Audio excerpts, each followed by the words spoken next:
Hello, guys. How is it bloody going? Hope everyone's going well. I can't do much with the music, actually, because it's just coming and going. I'm trying to actually make the music go off.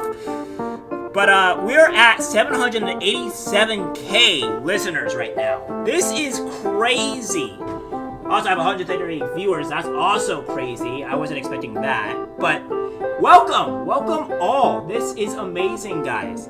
So, I was finally able to get in. I was going to do this a bit earlier as well, but the only reason why I didn't do it any bit earlier was because, well, they were having some technical difficulties. Now, for people that are wondering kind of what's been going on for like the whole Elon Musk situation or why it's been so late, there's a reason for that, right? There has been a massive DDoS attack on X. So the reason why they were taking a while was because, you know, obviously, it was taking a while was because, well, there's been a massive DDoS attack on it, working on shutting it down, and then worst case, we'll proceed with smaller live listeners and post the conversation later. So that's what's been going on here. So, yeah, everything seems to be a problem. Now, there's a couple of reasons why that may be. Europe has said that they did not like the fact that Donald Trump, or rather, not Donald Trump, I would say, but, well, no, not Donald Trump, that Europe did not want to go and, did not want Elon Musk or Donald Trump to do this interview at all, and, that may be the actual reason onto why they don't want why they don't want this thing to go through. So, that being said, it's quite interesting. Now, I could always pop in here and there to kind of do the music, kind of cue it up. Let me see here. I'm going to do that. So, let me see. With the music, because I have to, obviously, have to make sure that the sound is going correctly here. So, without further ado, as this is going and the music is somewhat playing in the background, we're going to have this here. I'm going to do a little bit of reporting because obviously if there's not much going on, there's not much I can really say about it. So let's see. I need to get the sound back up and going because I muted it on my side, but now it won't actually bring up the actual thing to play again. So, that being said, but first we'll do a little bit of reporting. It says NYC migrants, including one charged in sexual assault 4 months ago, raped woman at knife point, beat her boyfriend. Sources. So again, we'll be doing this, guys. Don't worry. I'll be having this going on. It's just at the moment right now. This is just ongoing, so I'm not gonna just keep you guys standing here like a bunch of sack of rocks while, you know, this is ongoing. So it says 2 migrants were arrested for a knife-point rape in Coney Island, including one who was released from jail less than 2 months ago after sexually assaulting a different woman at a city-funded shelter, authorities said Monday. It says Daniel David Bonilla, 24 of Nakaruga, I don't even know how to pronounce some of these names, guys, allegedly grabbed a 46-year-old woman and threw her to the ground before raping her while holding a knife to her throat Sunday around 9 p.m.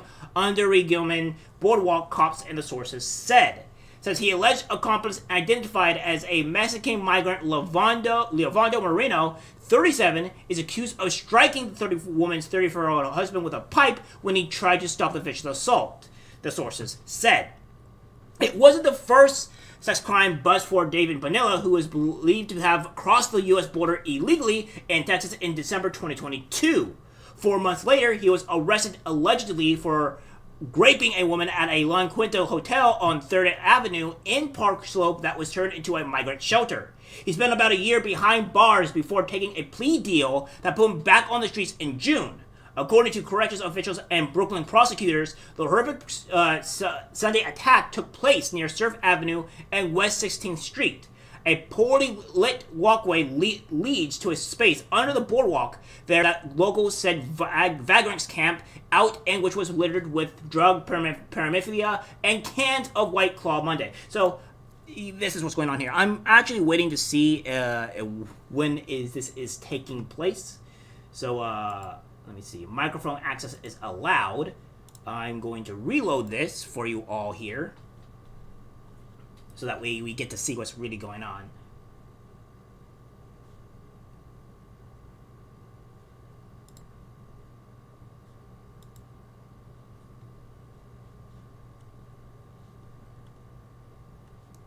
Still no sound on my end, and I am going to fix this.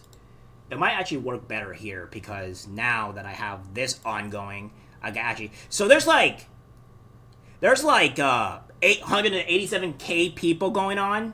So that's what's going on here. So that's a lot of people. That's an insane amount of people. We'll continue with this here because I'll know as soon as this pops up when these guys unlock their things. So we'll be okay with that. So he offered her trinkets in exchange for sex. When she refused, he attacked her, choking her and holding her down while he raped her, the sources said. The woman's boyfriend arrived during the assault and scuffled with David Bonetta, but was then blindsided from behind by Marino, according to sources. David Bonetta was charged with first-degree rape and second-degree assault, first-degree sexual abuse, menacing, and criminal possession of a weapon, the sources said. His arraignment in Brooklyn criminal court was pending Monday. U.S. Department of Homeland Security sources and Dave said David Bonetta entered the country illegally through Eagle Pass, Texas on December 7th, 2022, and was found by border agents sneaking through the thick brush. He was taken into Border Patrol custody and told agents at the time that he was going to live in Miami, giving them the address of a homeless shelter. So, yeah, that's what's going on. So, not really too great. Sounds like illegal immigration seems to be the actual problem here. And I'm going to see if I can actually fix any of this down here. Because I do have a website. I do have this open, but I don't think it will work here. So, while we're doing that, and we're waiting for this thing to kick off here, which they're about 40 minutes late, we're going to do this. We're going to remove all of this here, and we're going to start back up with something great and juicy. Because you guys need to know what's going on. Hopefully I can get this out of the way, because I only muted that tab because I didn't want you guys hearing the obnoxious music that's going on. That they have. I guess the correction is it's not really obnoxious. It's just kind of annoying. So okay, so I know what I need to do, which is not a problem because I can fix this pretty easily.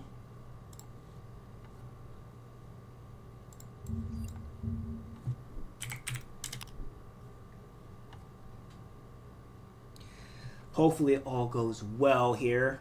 I'm trying to fix the actual sound problem because I have the sound muted.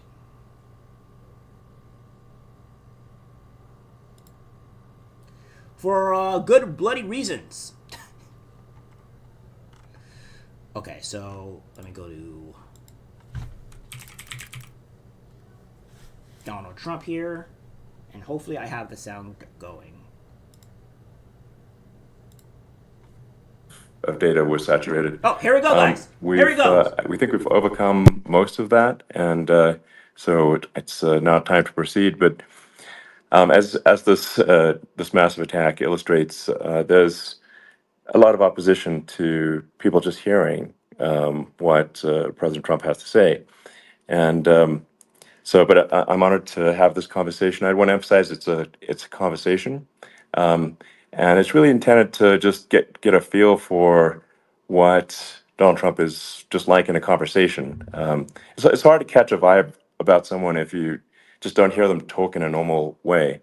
And when there's an adversarial interview, like no one's themselves in an adversarial interview. And this is really aimed at kind of open-minded, independent voters who just trying to make up their mind.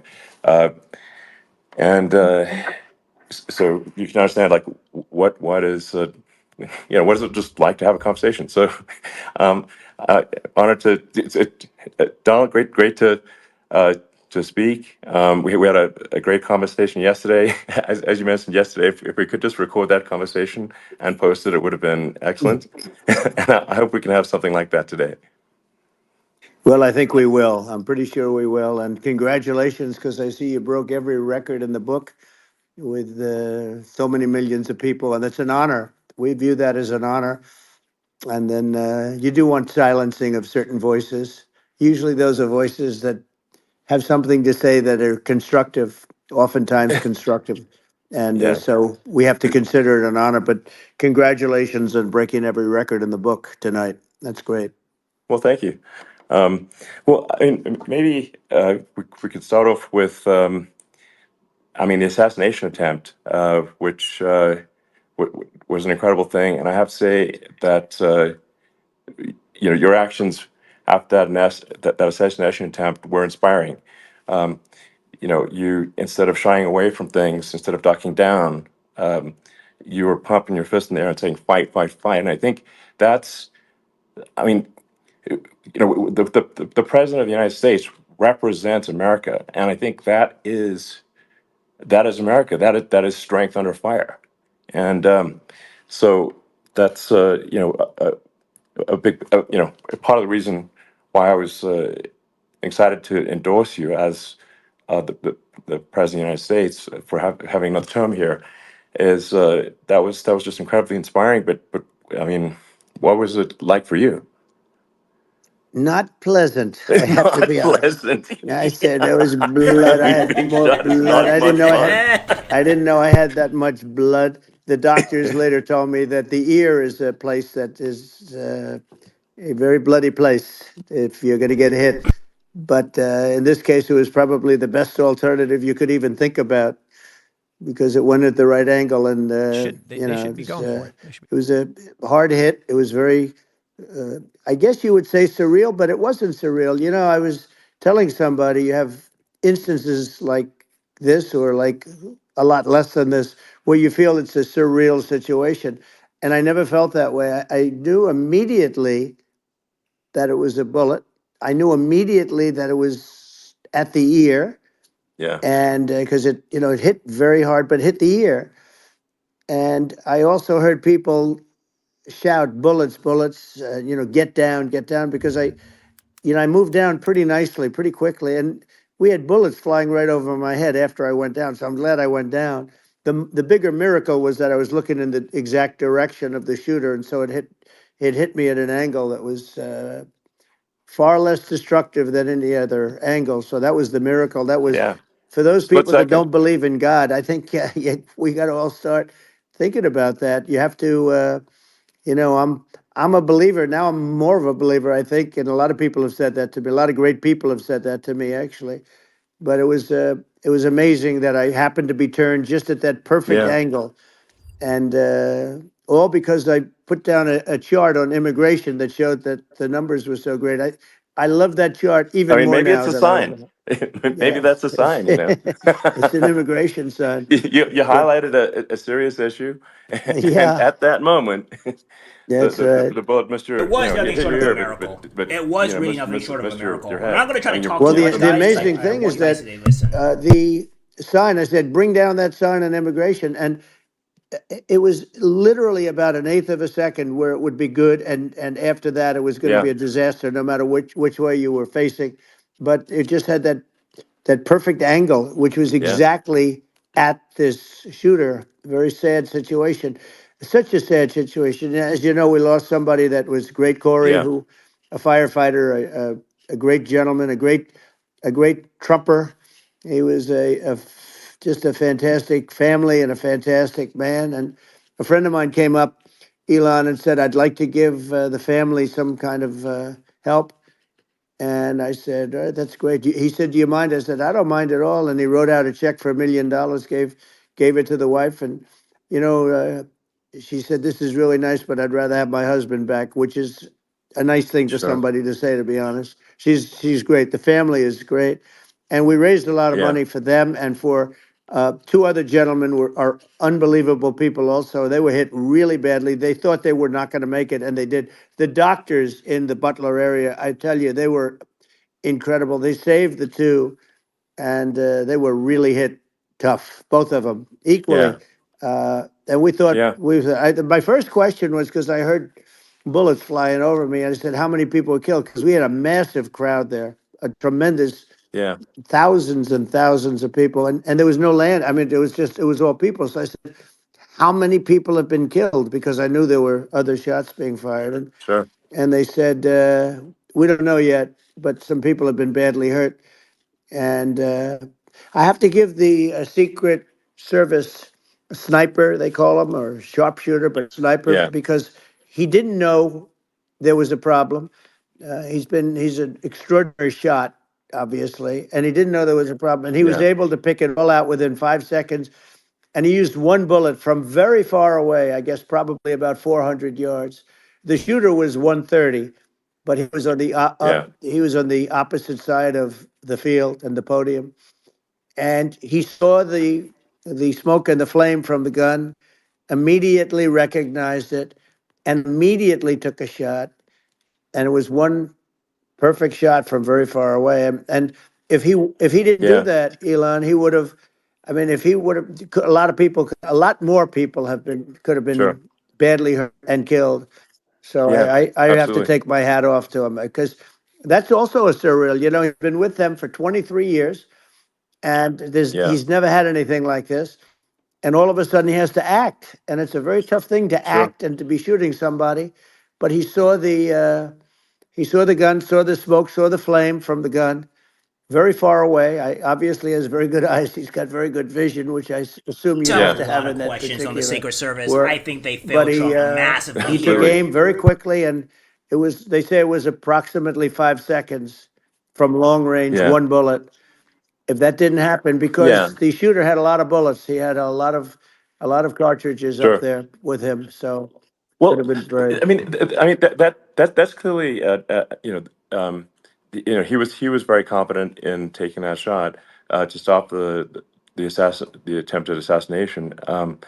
But I mean there does seem to be I mean some pretty significant failings elsewhere in the system. Like there's just no way that like how on earth does a shooter get on a roof 130 yards away?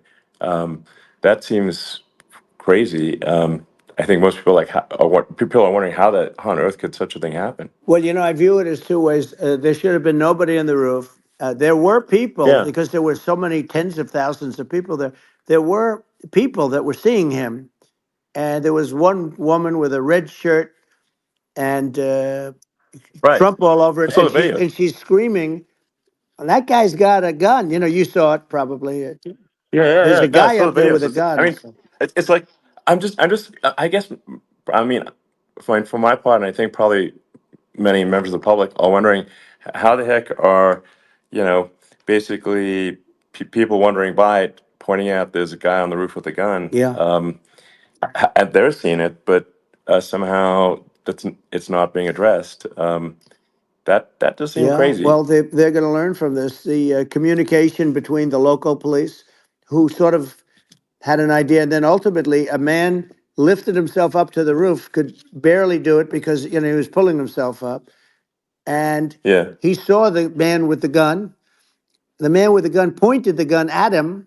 He thought he was probably going to get shot, but he was like pulling himself up, and because of that, he couldn't get to his gun, and he fell down. Actually, very badly hurt his leg, his ankle. I hear very badly, but okay, but he fell down, and he did. From what I understand, he did say there's a guy up there with a gun, and the shooting started very quickly after that. I think it forced the shooter to go maybe quicker. He was supposed to be a very good shot. yeah, My sons, Don and Eric, they can't believe what happened, but they said from 130 yards, a bad shot would hit that target almost every time. They said it's like in golf, yeah, sinking a 2-foot putt. yeah. It's not a tough No, That's the shot. reason why Donald it's not a Trump long is shot. Neo and he The dodges Secret bullets like Service he's Neo. person had the long shot. He had triple the Yeah, distance actually. So it was a terrible thing. Look, it's hard. I have to say this about the Secret Service. When I went down, and I went down based on I think they're screaming, but other people also, because people saw this happen. You had so many people. One of the miracles was that nobody ran. I mean, if a gun goes off, the crowd yeah, control people showed us this. When guns go off, and it does happen in stadiums at a soccer match or some kind of a match, everybody flees. They call it a stampede, like cattle. But everybody, and a lot of yeah. people get killed with those stampedes. We had Sure. more people than you'd have at some of these matches or these games, and Nobody left. You had a small group behind us in the grandstand, and that was full. And you look at it as it was taking place, and normally they'd be running. They didn't leave. They saw that I was hurt. They saw a lot of blood, and they saw that I went down. And it's almost like they wanted to be with me. Well, out front, you had thousands, tens of thousands of people. As far as the eye could see, you had people in Butler, as far as the eye could see, and Yeah, and a lot of press too. There was many cameras on watching this. It's what makes it so different because normally things happen that aren't good, but you never have a picture of it. Here we have all these cameras shooting it, so yeah, sort of amazing. But one of the interesting things was that you didn't have anybody flee, you didn't have anybody stampede, sure. nobody. And there were some people behind me. They stood up and they're looking like I mean, I'll tell you, Yeah, you yeah, want to have them in a foxhole with you. I want to meet some of those people sure, because sure. it's so different from what you heard. But so so I was down, but the Secret Service Yeah, guys, there were bullets flying right over my head. You could hear them go whizzing, yeah, and these guys came jumping on top of me, and a young lady, Kate, uh, would jump. They moved so fast, and let me tell you, that took tremendous courage. Now there was a lack of coordination. There was, obviously everybody understands that somebody that building should have been covered, and yeah. I mean, that was I the think big that thing. like, I mean, looking at the aerial views, that building would be like the number one spot for a sniper. I mean, it's like the if you were to pick like what is The the reports favorite, that I gave, what if guys, you so is like the goal is to saying that assassinate. What's your favorite they spot? let That this building. happen. The You're roof of right. that building would be number one. That would have been the spot. It's like you can ask for a better No, location. It's like number no, that one. would have been the spot. Um, You know what people think yeah, is when the local policeman, who, by the way, he really he did what he was supposed to do. He couldn't hold on any longer.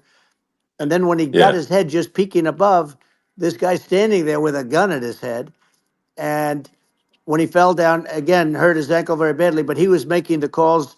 But what happened is the firing took place very soon. So what they yeah, think is that this guy ran to his site, which he had all planned out with the gun. He ran to the site and he started shooting fast, and maybe that's why he sort of missed. I mean, he uh, yeah. But he as you got said, me, he but would have hit. I it mean, could have been a much yeah. bigger problem. But he totally would have hit if you hadn't turned your head. So, like there was it was a very near It thing. was a So, miracle. If I hadn't um, turned my head, yeah, I would not be talking to you right now. As much as I like you, exactly. I would not. Yeah, I would well, not be talking to you. maybe talking to me from another Miracle, realm, guys. perhaps. Yeah, Miracle that that's you Um, right. We'd be survived. talking from a so different I would place. say But God is it was definitely a on it your was a side on this one. it was a very terrible experience. The Butler Hospital, they did such a great job. The doctors were so good. Everybody was so good. There was a mistake. If somebody knew, because people were hearing that, there was just a bad feeling that there was somebody was around. You know that story now. It's been pretty yeah, well. yeah, And yeah, if somebody could have said, because they've oftentimes said, like there'd be a lightning storm or something. Because I've done, I think over 300. I think I did a lot more than that, but we did a lot. And oftentimes they'll say, "Sir, could you wait 10 minutes, please? Sir, could you wait 20 minutes? There's a storm overhead or lightning or something, right?" And yeah, that happens yeah, often. And this would have been a perfect time for that to have happened, but it yeah. didn't. It didn't get coordinated. That was the problem. Well, it was your. I think your actions in the heat of fire, and like what I found admirable there was that you can't fake bravery under such circumstances. The courage is instinctual, or it is not. It's not a rehearsed action, and so I just want to say that I think a lot of people admire your courage under fire there, and Well, yeah. So thank you very yeah, much. I appreciate it. I didn't think of it. I just wanted to get up and I wanted to stand up. I wanted to let people know. I felt I was good when they were on top of me, covering me, actually, very much covering me, and very bravely. But I wanted to get up. I said, I want to get up, and they wanted, they have everything there. They wanted stretcher. I didn't like the stretcher, and I knew I was hit in the ear, but I knew I wasn't hit anywhere else. They felt I was hit someplace else yeah, because it was such a lot of blood, and they were sure that I was hit someplace else. And they were saying, "Sir, you were hit more than the ear." I said, "Nope, I was hit in the ear. I want to get up."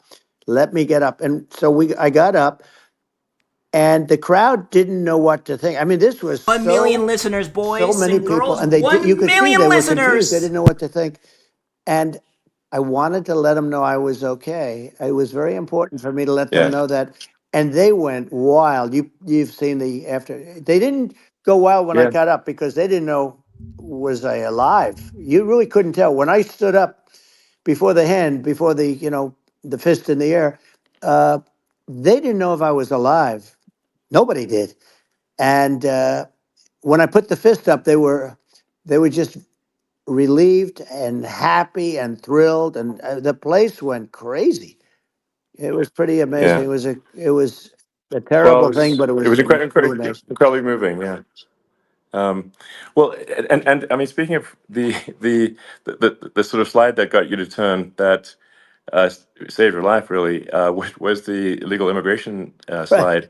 Maybe this, that's right. maybe this is worth talking about that, It since was. It was. that slide You're saved your right. life, No, basically. the illegal immigration saved my life. You're right, but I I had to know be at that's that the. exact angle. I mean, that's a great one.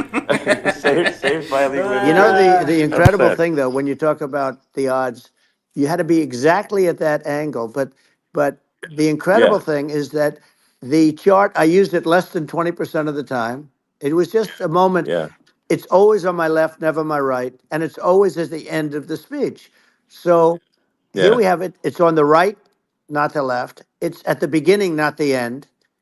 And even the people that put it up, they were unprepared, and they did a great job. They got it up immediately, fortunately. But I looked to the right, and the bullet came whizzing by, hitting my ear. So it was amazing. But when you think of the odds of that, and yeah, yeah, normally you wouldn't use it. Normally I wouldn't have the thing, and then it would yeah. have been a very different story. It's very much. I say an act of God. It's a miracle that it happened, and I'm Sure. honored by it. I'm honored by it. Well, what were you about to say about illegal immigration before you were rudely interrupted with a Well, I was bullet? going to say how good the numbers were. By the way, we're going back to Butler, and we're going to go Great. back in October. We're all set up, and the people are fantastic in Butler. It's a great area. Great, these are incredible people. Like the three that, in the case of Corey killed, and the other two, the families are. I got to know them a little bit, and the families are great. But we're going back to Butler. That's awful, And Corey. I think I'll probably start by saying, as I was saying, As you prior were to saying, being exactly. so So, horribly interrupted. yeah, But yeah. So rudely interrupted by an yeah, assassination so I was, attempt. but no, but the chart, Some people have no manners. Elon, the chart was just a chart that in my last week, we had the best illegal immigration numbers, meaning stopping. It was at the lowest. You've seen the chart. It's become quite a famous Yeah, chart, yeah, but that was the lowest yeah, point ever recorded. It was a really, I mean, I was very proud of those numbers. And then you see what happened with these people, Kamala and Joe. You see what happened. They just let it go. I had remain in Mexico policies. I had all these different policies that was so good. Uh, Guys like Tom Holman and Brandon Judd from Border Patrol. All these are all people that they've been on television. They says the best numbers we've ever had. We had so many different checks, catch and release in Mexico, not the United. We had catch and release in the United States. We had it in Mexico. We had so many things. We had things where if many people come in there, they have contagious diseases.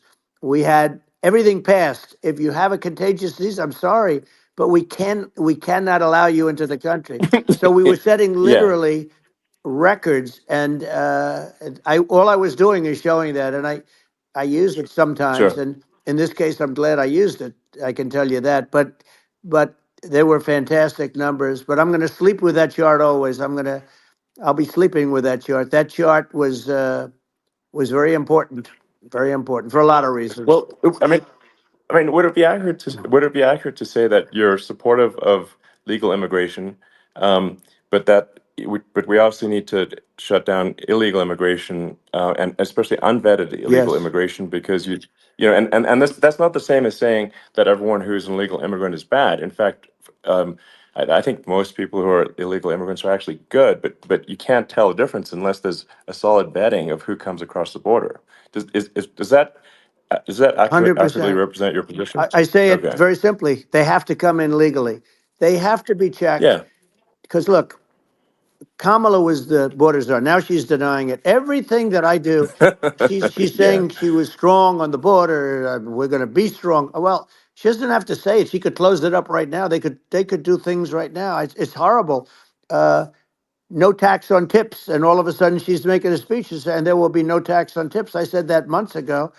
And by the way, they had just the opposite. They had not only tax on tips, but they hired 88,000 IRS agents, and many of them were assigned to go get waitresses and caddies and all of this on tips. They have a policy. They had a policy that they were really going to go after you and were really harassing people horribly. And then all of a sudden, for politics, she says, she comes out with what I said, which I think is terrible. And I think it's also hitting them very hard. These people are fake. Now they're also saying they did a good job in the border. We had the worst numbers in the history of the world, not of our country.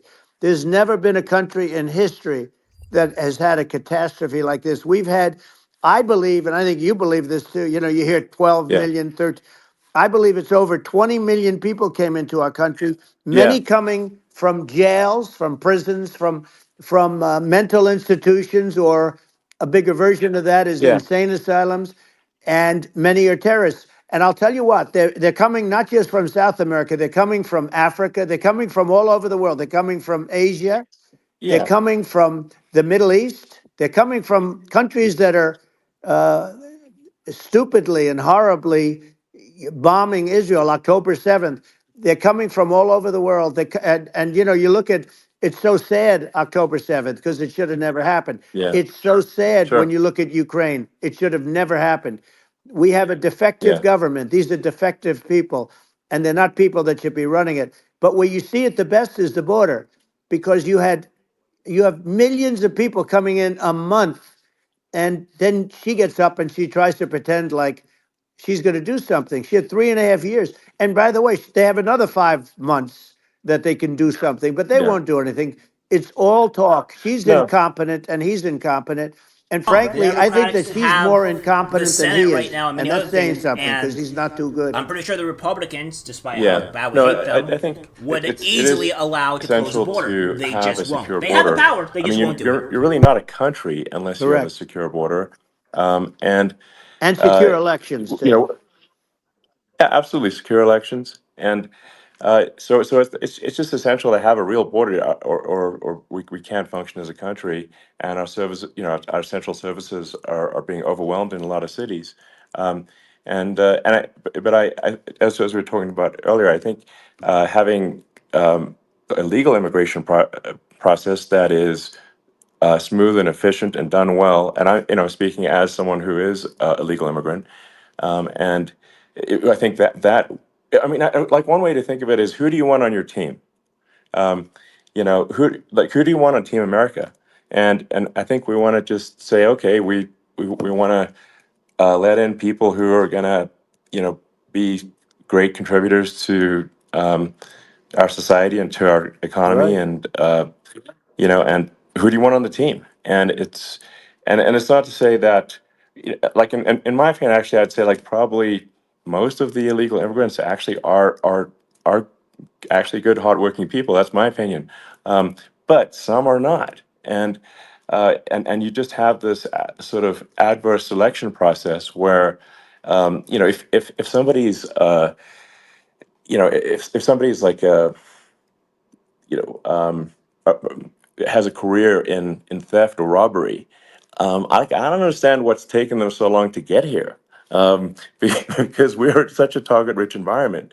Um, I mean, why aren't more people who have a career in, bad things coming here sooner? Because I mean, it's a piece of cake to go rob, houses in LA or New York, compared to other parts of the world. And in a lot of places in America, if you try to stop the person who's robbing you, you'll be arrested. Yeah. Yeah. So it's insane. It's right. I Was a big mean, story in New what's York. happening The with Lady Gaga crime, movie. and our police are so good, but they're not allowed to do their job. But I have to tell you, Elon, I They're hate not. to say it because it's such a downer to say it. I hate to say it. I hate it, but you have a lot of people that just shouldn't be. I think it's a much bigger number than you think. They're I allowing, think you're again, right. they're Yeah. allowing people from their jails. And if you were running one of these countries where they're coming from, you would have had all of them. As an example, Venezuela, their crime is down 72%. They're taking their drug dealers, they're taking, frankly, their prisoners, they're emptying out their prisons. They're taking their criminals, their murderers, their rapists, and they're Yeah. delivering them into But the. that's what Castro did Yeah, that. well, he You know. did on a much smaller scale. Yeah. It was a much smaller Yeah. scale. But this is a massive scale because this is being done worldwide. But here's what's happening: crime all over the world is down. And wait till you see the numbers that we have.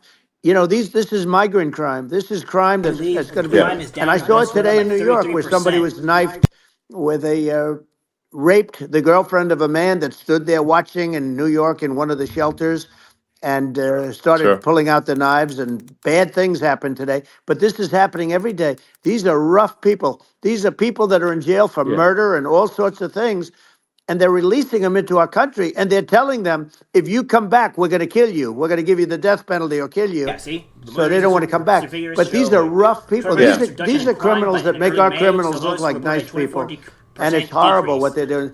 And So she's in charge it's of it because, it's pretty now bad, she's trying to guys. say she Sure. Pretty had bad. nothing to do with it. And she's such a liar because she was called the border czar the first day, and it was on the headlines of every newspaper. She's the border czar, and she never even went there. She went to one location which had nothing to do with where the problem is.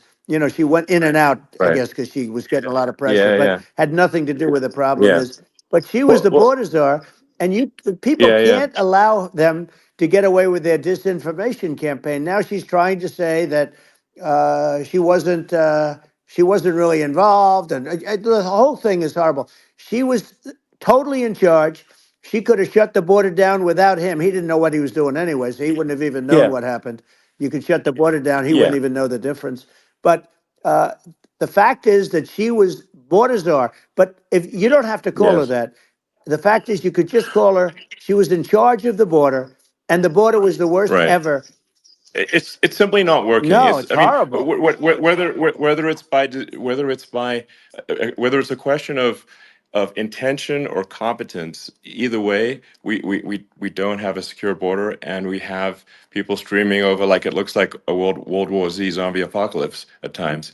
And sometimes you got to sort of wonder, like, is it real or not? So because you see things, you're like, is it real? I went to the border at Eagle Pass, and I saw for myself in Texas, and I was like, okay, it's real. I'm like seeing this in real time. I actually posted the video like just live. I just flew there one day and just to see, hey, is this made up or real? And I'm just seeing people stream across the border, and I have to say, at least the people that I saw did not look friendly. So These are people people. can look at my video and say, hey, Yeah. does these people look friendly? I don't look super friendly. So These are people that um, Elon would not be the same man if he had to walk across the street and look these people in the eye. These are rough people. These are really rough people coming across. And I know rough people. And these are people that we don't want in our country. And the caravans are coming in and they're putting, and who's doing this are the heads of the countries. And you would be doing yeah, it, and so would I. And everyone would say, oh, what a terrible thing to say. The fact is, it's brilliant for them because they're taking all of their bad people, really bad people. And I hate to say this, the reason the numbers are much bigger than you would think is they're also taking their non-productive people. Now, these aren't people that will kill you. We have enough of them, but these are people that are non-productive. They are just not productive. I mean, for whatever reason, they're not yeah, yeah, workers or they don't want to work or whatever. And these countries are getting rid of non-productive people in the caravans in many cases, and they're also getting rid of their murderers and their drug dealers and the people that are yeah, really brutal people. And they're coming into our country yeah, at levels that have never been seen before. And I saw an ad just before I got on the air. I'm walking over here, and I saw an ad by Kamala saying how she is going to provide border security. Where has she been for 3.5 years? For 3.5 years, yeah. No, no. This, we have this, 20 this, million this, people this, I poured think in. is It's a terrible Yeah, I thing. think this, frankly, I think this is a fundamental existential issue for the United States.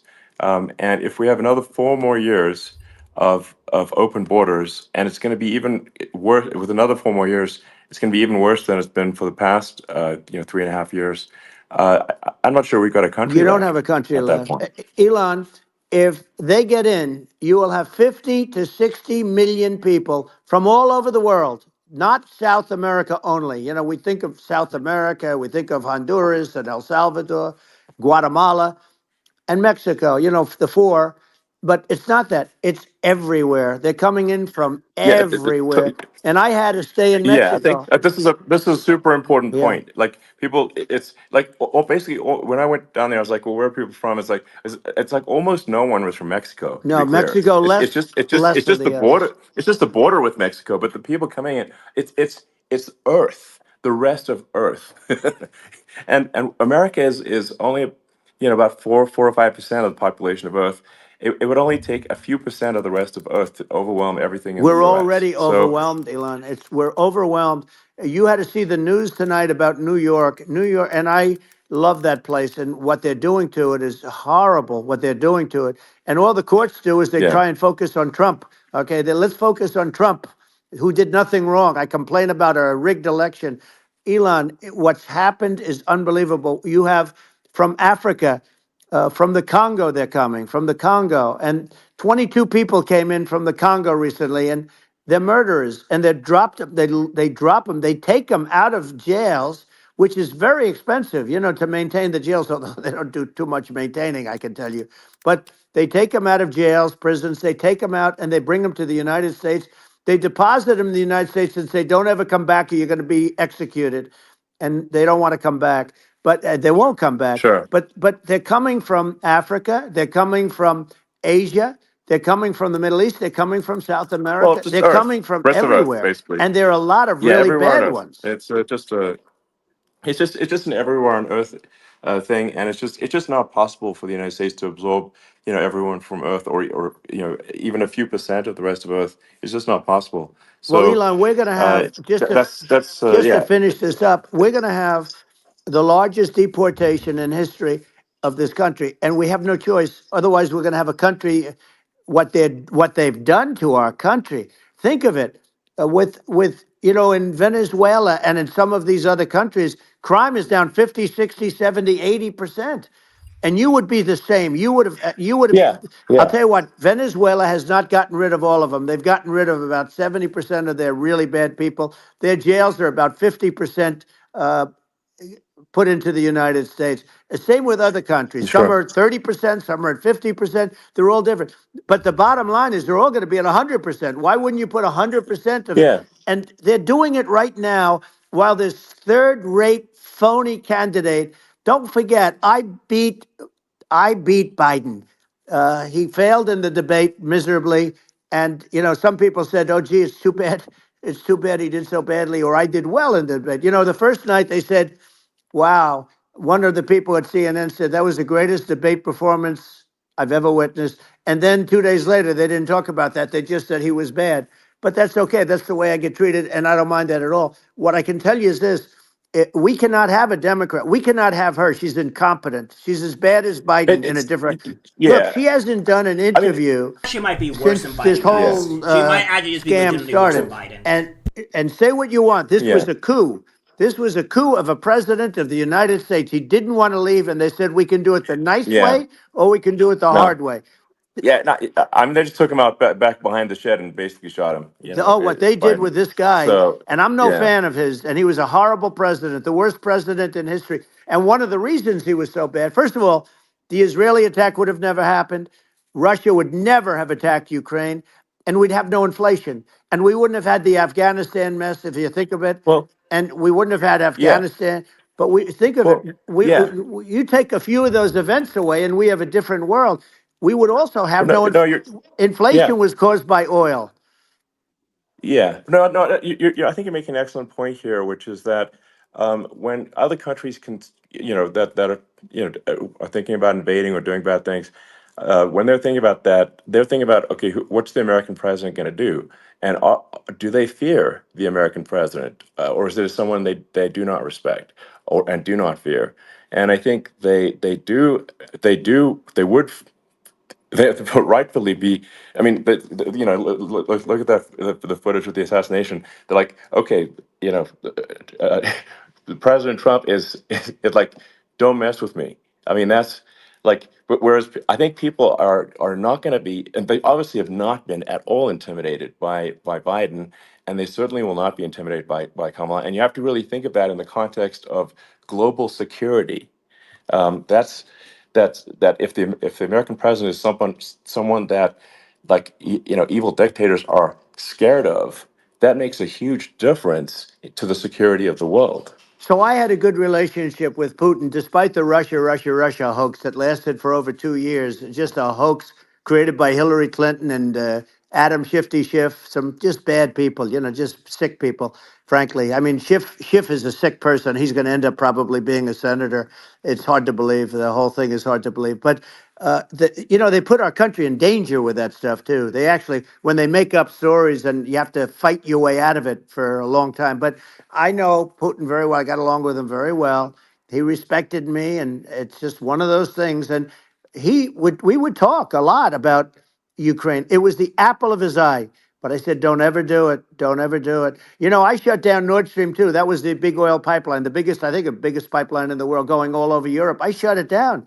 Biden came, and then they say, Yeah, I loved Russia. I was a friend of Putin, and I loved Russia. No, he actually said to me one time, he said, if you're my friend, I'd hate to see you as an enemy. I shut down his pipeline, the biggest pipeline. They were looking at that to yeah, fund, and this pathetic president gets in there, and the first thing he did, one of the early things he did, is he shut down Keystone XL pipeline, which is our pipeline that would have employed 48,000 people, pipeline workers, shuts it down. That was, a massive job that Obama refused to allow. yeah, I allowed it in my first week because it was jobs and it moved oil. And by the way, in a much more environmentally friendly way. It's underground. It's not a truck that catches on fire or a train that catches on fire. But think of it. He shut down the uh, XL pipeline, the Keystone XL pipeline. He yeah. shuts that down and he approves the Russian pipeline, Yeah, it doesn't make any right? sense. It's like it's inconsistent. Certainly, but I mean, I think it's just worth emphasizing to listeners that the immense importance of whether the United States president is intimidating or not intimidating, and how much that matters to global security, because there's some real tough characters out there, and if they don't think the American president is tough, they will do what they want to I do, know every one of and them. that puts the, that Yes, put that yes. it puts Putin's the one of whole Yeah. world them. in China's danger. one Elon, of I know every them. one of them, North and I Korea know would them be one of well. them, I which know kind of Putin, borders I know China. President Xi, I know Kim Jong Un of North Korea, I know every one of them. And let me tell you, people will say, "Oh, this is terrible." He said, "I'm not saying anything good or bad. They're at the top of their game. They're tough. They're smart. They're vicious." And they're going to protect their country, whether they love their country. They probably do. It's just a different form of love, but they're going to protect their country. But these are Yeah, tough people at the top of their game. And when they see a Kamala or when they see Biden, Sleepy Joe, they can't even yeah, believe it. They can't believe this happened. All the stuff that you're seeing now, all the horror that you look at Israel, they're all waiting for an attack from Iran. Iran would not be attacking, believe me. When I was there, and I say it with respect because I think we would have been good with Iran. I don't want to do anything bad to Iran, but they knew not to mess around. Iran was broke because I told China, if you buy from Iran oil, it's all about the oil. That's where the money is. But if you buy oil from Iran, you're not going to do any business with the United States. And I meant it. And they said, we'll yeah, pass. yeah. They didn't buy oil. Other countries, likewise, Sure. you want to buy, you're not doing business with the United States. And they were at a point where they had no money for Hamas, they had no money for Hezbollah, they had no money for any of these instruments of terror. And it was amazing. In fact, there were articles when I was leaving, which is hard to believe, actually, especially when you look at what's happened to our country. Our country is so bad right now. It's such a different place. We were respected. Think of it. 4 years ago, we were so respected to a point where when I said don't buy oil, they didn't buy oil, but they had no Yeah, money, yeah, and Israel would have never been attacked. Zero chance. And again, I said to Vladimir Putin, I said, don't do it. You can't do it, Vladimir. You do it, it's going to be a bad day. You cannot do it. And I told him things that what I do. And he said, no way. And I said, way. And it's the last time we ever had the conversation. He would never have done. I got along well with him. I hope to get along well with him again. Getting along well with them is a good thing, not a bad thing. I got along well with Kim Yeah. Jong Un. When I met with President Obama just before entering, it's a sort of a ritual. And I sat down with him and we talked. It was supposed to be for a very short period of time. It turned out to be a long period of time. I said, what's the biggest problem? He said, North Korea. I had that problem worked out very quickly. It was nasty at the beginning with Rocket Man and all the different things, Yeah. but all of a sudden I Those got a some those call. those some Oh, those were some epic tweets, by the way. yeah, they Those were were no, like they were epic. absolutely. Everything he said that he has a I- red button on his desk. I said, I have a red button on my desk too, but my red button is much bigger, and my red button works. And then I called him Little yeah. Rocket Man. If Little Rocket Man. Anyway, here's the bottom line. All of a sudden, I got a call from him and they said they want to meet. They want to meet me. And we met, Yeah. as you remember, we met in Singapore. We met also in Vietnam. And I got along with them great. We were Yeah. in no danger. But Yeah. President Obama, It's President because Obama they thought we were going to respond. end up in Yeah. a nuclear war with him. And let me tell you, he's Yeah. got a It's not lot of true. nuclear Yeah, stuff too. He's exactly. got plenty of nuclear. It's He can do plenty of damage. it's So yes. I mean, it's because I mean, people like Kim Jong Un. They respond to yeah, strength, not weakness. well, And he and I got it. if you He and I project had a good strength, they relationship. you could. Remember, I Yeah. remember I met him and, Yeah, we because a walked lot onto of his land. Nobody communists ever walked onto his land are before. go off I of walked strength onto his. because I they wouldn't can only say, people buy let's That bring was strength, up so cool. you Secret have to Service again. have I the wouldn't strength to say they deal were with them. thrilled when I did that. I walked onto his Kamala land, Harris and Joe and Biden didn't have it the was strength. This is the it was reason an why we're here amazing now. period. But we were not in danger with him because of me. I always Yeah. say that we have enemies on the outside and we have enemies on the inside. We have some really bad people in our government and people that are and controlling of the people. I mean, I'd mention names, but I don't. I really don't want to give them the credit. But we have some really bad, and I say they're more dangerous than Russia and China. If you have a smart president, a president that gets it, we are not in danger from those countries because they need us and they need our help. I mean, we forced Obama. If you think about it, Obama and Biden and Bush, to a A certain lot of those extent, in all countries are in fairness, forced economic issues, Russia and I China would say, together. And China if you're a and North history student, the Korea. first They thing don't you do learn is you well cannot economically let because, Russia well, and they're China dictators, align. and But then they communists also don't usually got, do well. if you take a look, Iran and they have North Korea. That's, they call it the axis of evil. In the old days, you had the axis of evil. Here we have a modern day axis of evil. These are powerful countries, very heavy nuclear, which is the biggest threat. Yeah. The biggest threat is not global warming, where the ocean's going to rise one eighth of an inch over the next 400 years. And you'll have more oceanfront property, right?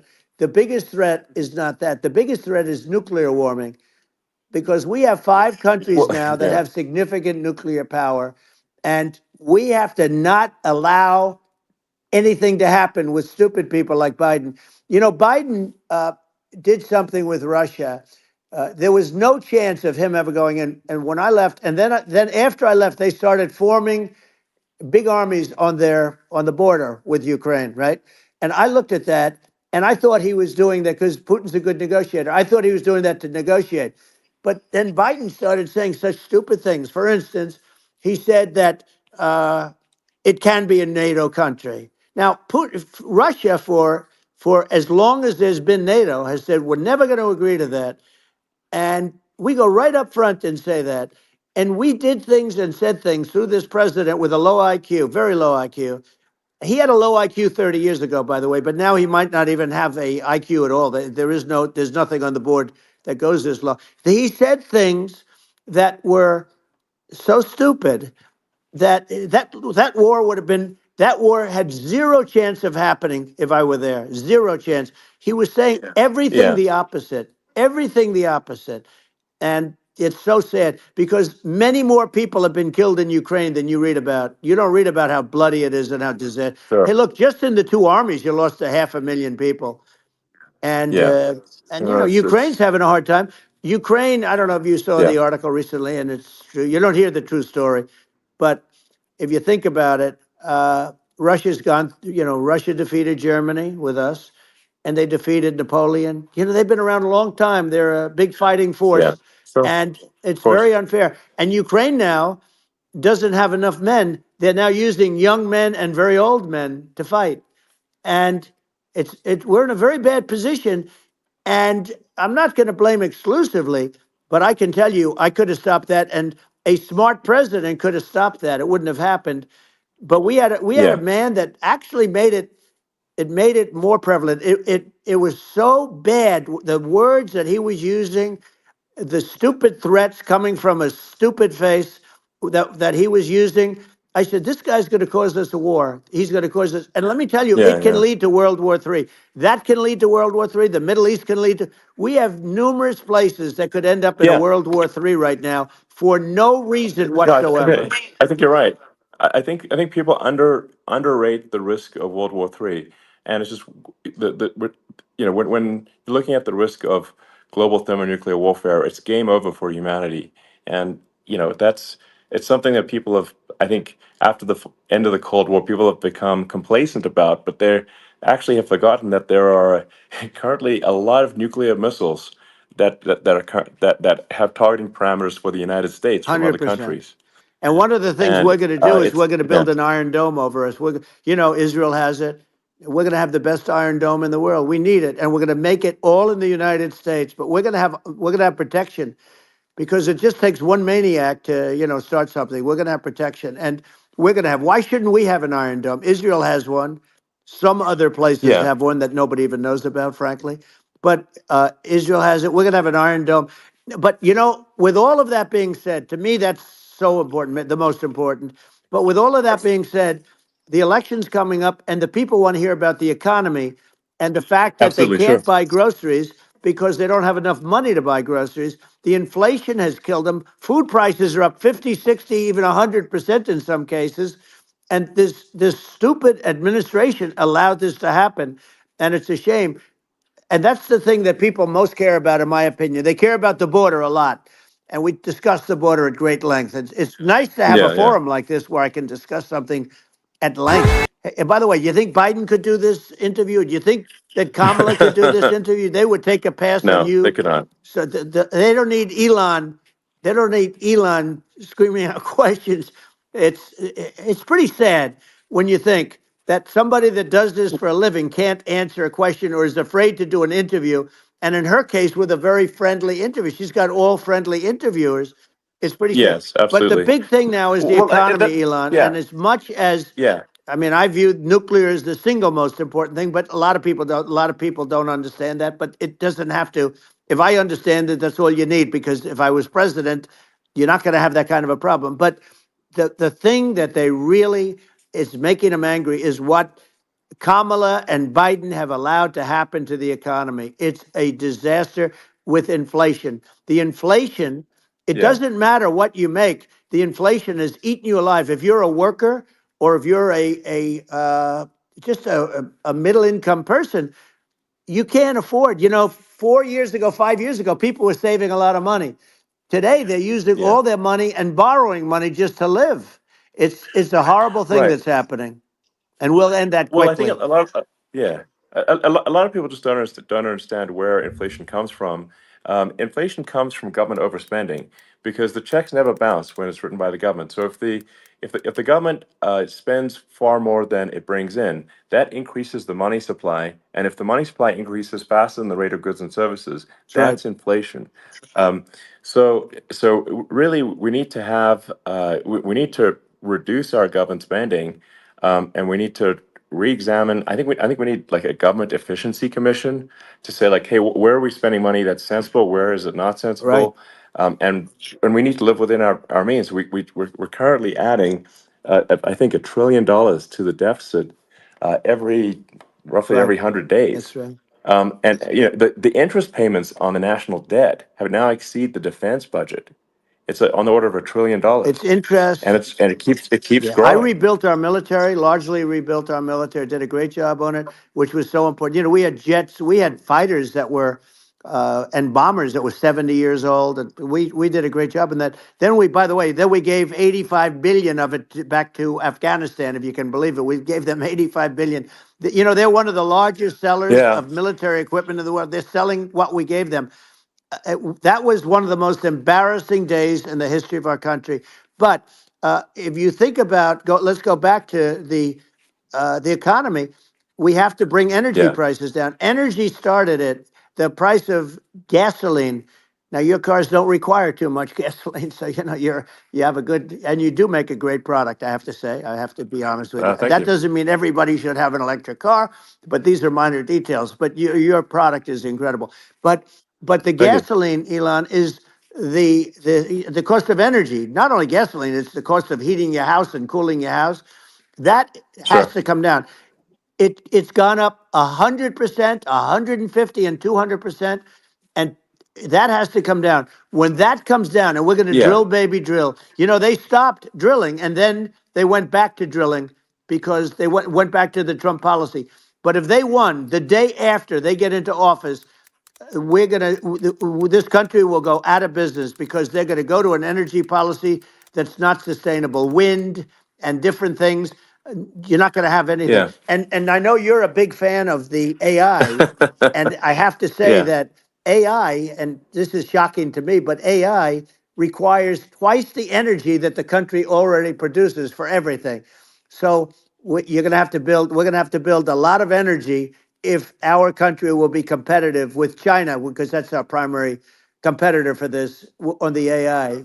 You're going to Sure. need a lot of Well, I mean, electricity. You're going to need tremendous yeah. electricity, like almost double what we produce now for the whole country, if you can believe it.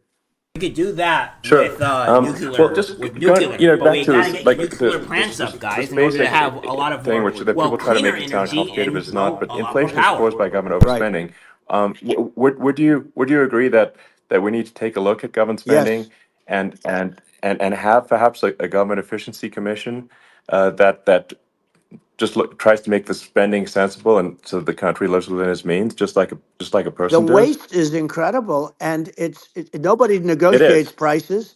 You used to have a lot of people making jets, and you end up with two companies, and they'll probably try and merge at some point.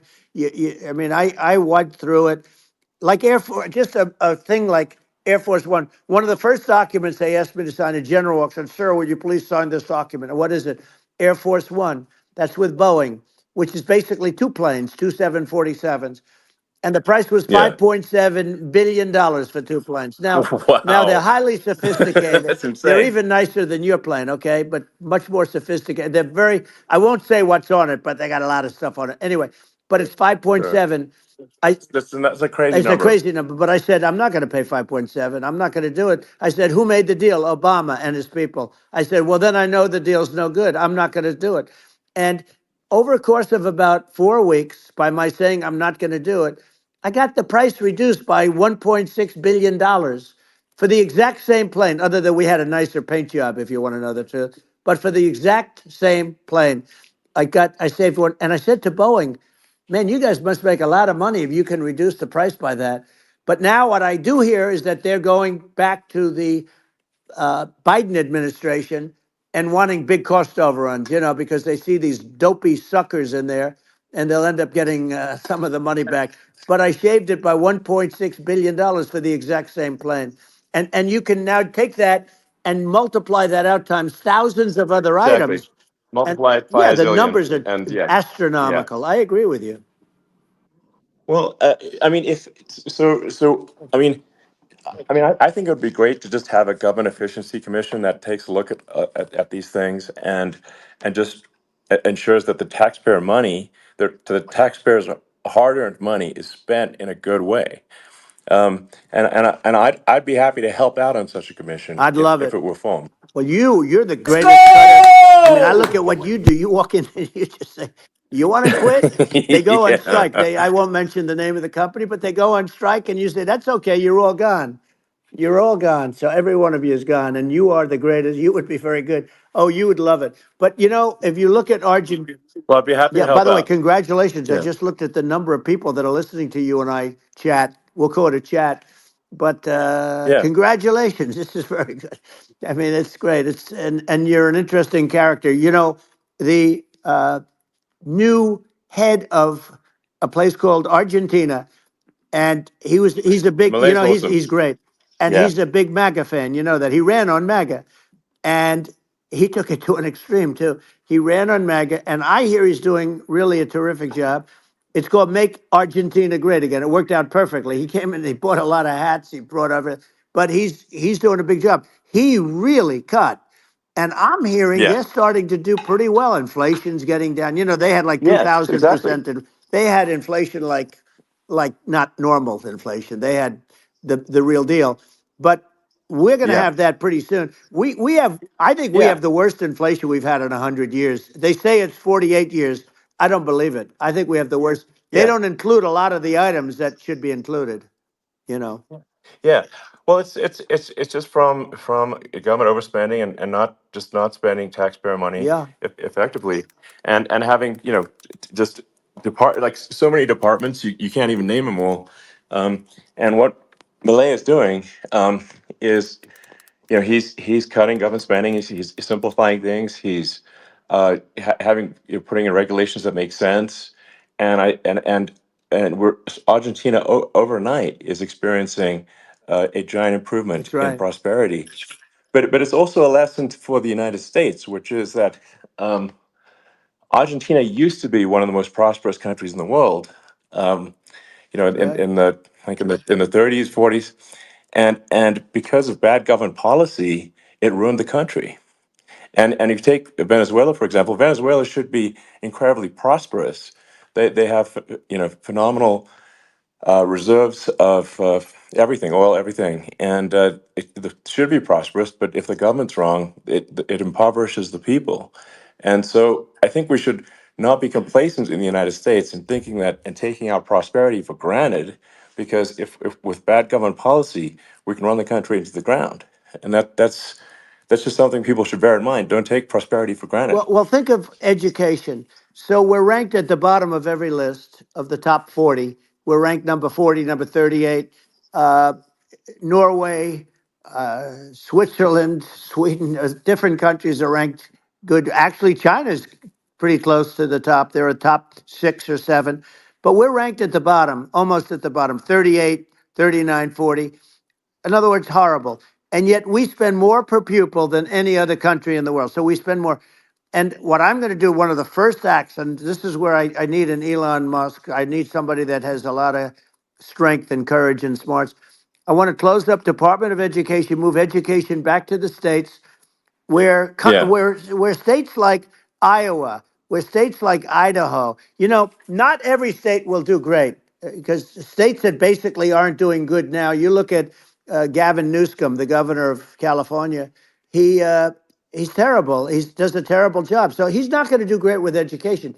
But of the yeah, 50, I would bet that 35 would do great, and 15 of yeah, them, or 20 of them will be as good as Norway. You know, Norway is considered great.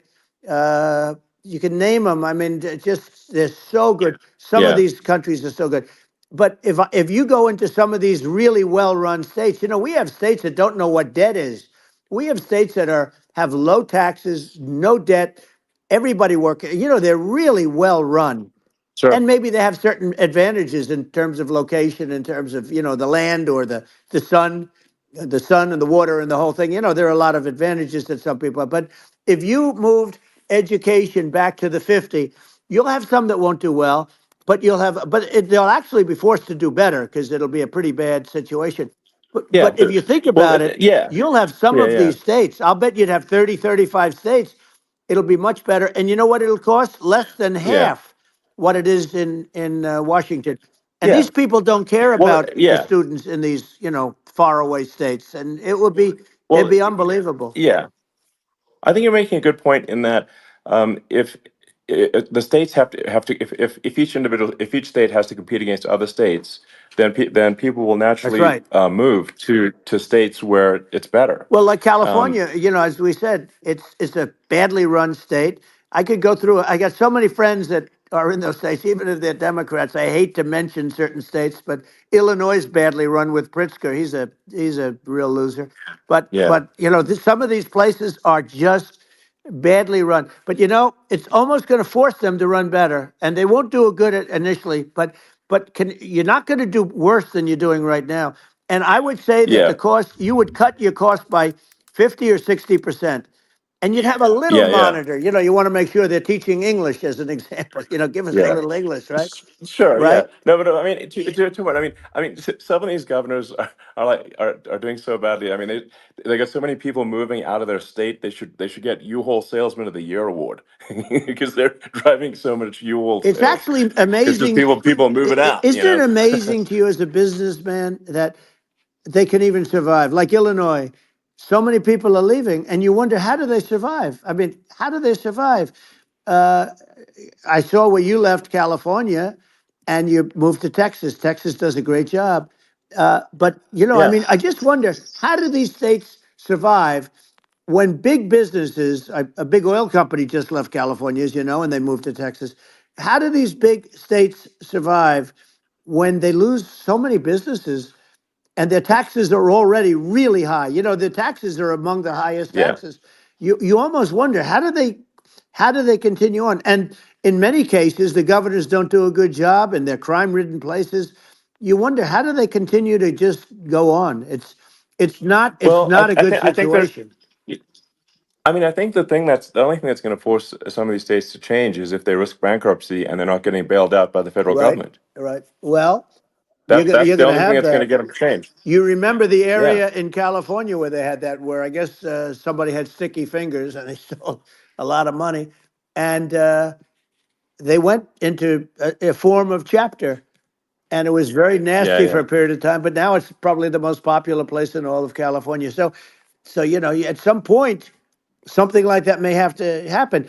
But the problem is, you can't penalize people that loan money to the state when you have incompetent people like a Pritzker. Look, the family didn't want him in the family business, and then he ends up being governor of Illinois. So what is he going to be? Is he going to be a great governor? And you have people. I could name every one of them. I got to know every one of Yep. these, and some are very good, and some are just horrible. Well, I think that I mean the larger point here, too, as you're saying, like a lot of people are concerned about the economy, a lot of people are concerned about inflation, and inflation is effectively a tax on people that save money Yeah, and for people that are working day to day. It's just a form of taxation. And if we can solve the government spending problem, we'll solve the inflation problem, which means people will have a better standard of living, and yeah. that's a really big Well, the deal. people that got hurt Um, worst are the people that did it the way they were taught to do it all through, their younger life and their young life and their whole life. The people that saved money and then they got no interest on their money and inflation destroyed them. And frankly, they were almost better off if they didn't do anything like that. I mean, those people have been absolutely decimated, and we're going to bring those people back and help those people. We've got to get the prices down. When I look at bacon costing 4 or 5 times more than it did a few years ago, sure. when you look at some of the food products in grocery stores, people go, they can't believe it. They used to be able to buy a whole cart, and today, a lot of people just don't have the money. They go in and they can't buy anything. They look at Yeah. it's sticker I shock. think They it. call it Yeah. sticker shock, right? I think it really just comes, like I said, I think it just comes down to really, I guess, two things, which is that if you solve government overspending, you solve inflation, which improves living Right. standards of the average person, and then if you deregulate, like have sensible regulations, so because a lot of the regulations are nonsensical and cause the cost to be extreme for no reason. But unless you've got effective deregulation, like Reagan did a great job on deregulation in the '80s, but it's been 40 years since we had That's right. anyone really. I mean, during your administration, we made some progress, but I think there's an opportunity to make, I think, radical progress with sensible regulation. Yeah. And Well, if those Elon, we those two things, Yeah, yeah, the heavy regulations those are the hurting a big yeah, lot of we deals. people in set a California record. right now. We It's really did bad. more We can't make houses deregulation and and stuff in more California and all that because of the regulation. restrictions on all of the different businesses than any other president. Remember, I had the rule for every one we put in, you have to get rid of 10 or 12. and we did Yes. radical cuts on all of that, and a lot of that's being put back by this administration. And we did radical cuts on things that weren't necessary. But we were all set. You know, we had the best economy ever, maybe in the world. And then what happened is COVID came in, and we had to focus on that, and nobody knew what it was. And I always say I got good marks on economy, good marks on military. We knocked out ISIS. We did so many different things. We rebuilt. But, you know, I never got the credit that we really deserved on what we did with COVID. We never got the credit. But if had that not happened, a gift from China, from Wuhan, came in from Wuhan, the Wuhan labs, and I always said it, and it turned out to be right. But Yeah. had that not happened, we were set to start reducing debt. We were going to reduce taxes further. I gave the largest tax cuts, and we were going to reduce taxes still further for middle income people, not only businesses. But we did it for Sure. businesses because they're the ones that's why we had the great job numbers. But we were set to really start reducing debt. And, you know, we're sitting on the biggest pile of liquid gold anywhere in the world, bigger than Saudi Arabia, bigger than Russia. And we were going to drill, and we were going to make so much money. We were going to supply Europe with oil. I had stopped the Russian pipeline, and we were going to supply them with oil and gas. We were going to make a fortune. And then the COVID came in, and we really had to divert. Then what happened is when they came in, you know, we kept a lot of businesses alive. If I didn't do what we did, we would have had a 1929 type depression. But the problem is when Biden came in, he got trillions of dollars and just started spending it stupidly. You didn't need it anymore. You know, we got over that bad period where everybody was dying and feeling, you know, it was just not a good period. Interestingly, you know, during his administration, many more people died during his administration of COVID than during my administration, and we really got the brunt of it. But people don't realize more people died during his administration than ours. But it diverted us from doing what I wanted to do. But we had the greatest for, you know, almost 3 years. We had the Yeah. great, and you know that probably better than anybody. So many of your friends said to me, the best years we've ever had in business were during the Trump years, and also said that African American, Hispanic American were so incredible. They were having the best Asian American women, men, young people without a diploma, young people that graduated from the best colleges, from MIT, from the Wharton School, from all of the great colleges, Harvard. They were doing better, and people without a diploma were doing better, and everybody was happy. And then COVID came, and we Sure. had the problem is they spent trillions and trillions of dollars. They wasted. They shouldn't have taken any money, and we wouldn't be having inflation right now, which is killing our country. Yeah. Yeah. Yeah, absolutely. And I mean, I should probably say something about like maybe my views on climate change Yeah. and oil and gas, because I think I'm probably different from what most people would assume.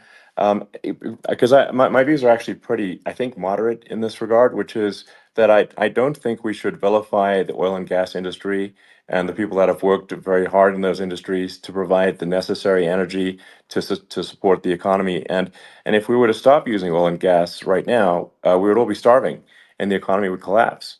So I don't think it's right to sort of vilify the oil and gas industry. I agree with you. And Any I immigrant, and fuck the, Joe the world the Biden, world has a fuck certain Kamala demand Harris. for oil 100 and bloody gas, and it's percent. probably better if the United States provides that than some other Sure. countries. And it would help with prosperity in the U.S. And at the same time, obviously, my view is like we do over time want to move to a sustainable energy economy, because eventually you do run out of. I mean, you run out of oil and gas. It's not there for. It's not infinite. Um, and there is some risk. I think the risk is not as high as a lot of people say it is with respect to global warming. But I think if you just keep increasing the parts per million in the atmosphere long enough, eventually it actually simply gets uncomfortable to breathe. People don't realize this. If you go past 1,000 parts per million of CO2, you start getting headaches and nausea. And so we're now in the sort of 400 range. We're adding, I think, about roughly 2 parts per million per year. So I mean, it still gives us. So what it means is like we still have quite a bit of time But so there's not like we don't need to rush, and we don't need to like stop farmers from farming, or you know uh, prevent people from having steaks or Right. basic stuff like Right. that. Like you can leave the farmers alone, I agree. in How my opinion. crazy is that where I mean, you have farmers that are not allowed to farm anymore and have to get rid of their cattle, and the whole world is yeah, a that's little silly. crazy, but it's largely taken its lead from us. I just say though, I've heard in terms of the fossil fuel, because even to create your electric car and create the electricity needed for the electric car. Fossil fuel is what really creates that at the generating plants. And, so you sort of can't get away from it at this moment. I mean, someday you might be able to. But I do hear we have anywhere from 100 to 500 years left. Much of it hasn't even been found yet. Yeah, But there are tremendous, like Anwar. I got Anwar in Alaska approved. Ronald Reagan couldn't do it. Nobody could do it. Everybody tried. Nobody could do it. I got it approved. The first thing that Biden did was unimprove to get rid of it. He ended yeah, it. His secretary went in and she ended it. And what a disgrace. That's Anwar. That's bigger, or they think it could be bigger than Saudi Arabia in Alaska. Could be bigger than Saudi Arabia. But they went in and they terminated it. And I'll get it going very quickly, because not only is it big for Alaska, I mean, you talk about economic development, that for the United States, I mean, that is, they say bigger than Saudi Arabia or the same size, and pure, yeah. really good stuff. And, they end it. So I think we have, perhaps hundreds of years left. Nobody really knows. But during I that yeah. during that I mean, time, my something will come estimate. around that will be Yeah, very good. yeah. Yeah. Well, I mean, Like I said, my I'm not estimate would against fossil be, a fuels little more or electric vehicles, aggressive than and that. I But do think we need a it's not the solution. But sort as of of right like we're all going to now, die in fossil five fuels is only years what we have, stuff. That's and obviously removing BS. it is just a very, very But bad I mean, my idea. view is like if you just As look of at sort right of the now, parts per we million could go nuclear that though, increments every as I've year, been you mentioning, get sort of two and or three parts per save million every a year lot of of problems with our environment and CO2. stuff like that. Uh, There's also I graphene. mean, I think some of that it's problematic if it accelerates, if you start going from two or Right. three to say five, and then there may be some situations where you get just a step change increase in the CO2. Hmm. And I think we don't want to get too close to 1,000 ppm, because like that's actually makes it uncomfortable to breathe. Like just existing in 1,000 ppm CO2 is uncomfortable. That's like that's considered like an industrial hazard. Right. Just so it's that's actually, you start getting headaches and stuff. So it's even without global warming, it's not comfortable to live. So you don't want to get too close to that. But I mean, I think we've got. I think we want to just move over, and like, and if I don't know, 50 to 100 years from now, we're I don't know, mostly sustainable. I think that'll probably be okay. Um, so it's not like the house is on fire immediately, but I think it is something we need to move towards. And on on balance, it's probably better to move there faster than slower. But like I said, without vilifying the oil and gas industry, and without causing hardship in the short term, I think this can be done. Without but people can still have a stake, and they can still drive gasoline Sure. cars, and it's okay. It's like it's not. I don't think we should vilify people for it, but I think we should just generally lean in the direction of sustainability. And I actually 100% agree think with that. solar is going to be a majority of Earth's energy generation in the future, and it's certainly trending that way. Hmm. And so you get the solar power, combine that with batteries, so because obviously the sun doesn't shine at night, and then you use that to charge the electric cars, and you have a long-term sustainable solution. And that's what Tesla's trying to move things towards, and I think we've made a lot of progress in that regard. But when you look at our cars, we don't believe that environmentalism, that caring about the environment should mean that you have to suffer. So we make sure that our cars are beautiful, that they drive well, that they're fast, they're sexy. I mean, they're cool. In fact, literally, I mean, this sexy joke, Model S, Model 3, Model X, and Y spells out sexy. It's probably the most expensive joke out there. Right. Um, but I don't know, I like cheesy humor, so but I'm not, I'm a big fan of like, let's have an inspiring future, and Yeah. let's work towards a better future, and we can Yes, do so we without need demonizing people. Right. solutions. I'm We okay. need It's very solutions. interesting. You use the word global warming, and today they use the word climate change because you have some places that go up, and so they were getting themselves in a little trouble with the word global warming because not every place is warming. Some places are going the opposite direction. But I'm sort of waiting for you to come up with solar panels on the roofs of your cars and on the trunks of the cars, and it just seems like something that at some point you will come up with. I'm sure you'll be the first, but it would seem that a solar panel on the roofs, on flat surfaces, on certain surfaces might be good, Yeah, at least in certain areas of the country where you have or the world sure. where you have the sun. But I would think, and I have no idea because that's not my world, but I would think that this would be something that would be interesting. But the one thing that I don't understand is that people talk about global warming or they talk about climate change, but they never talk about nuclear warming.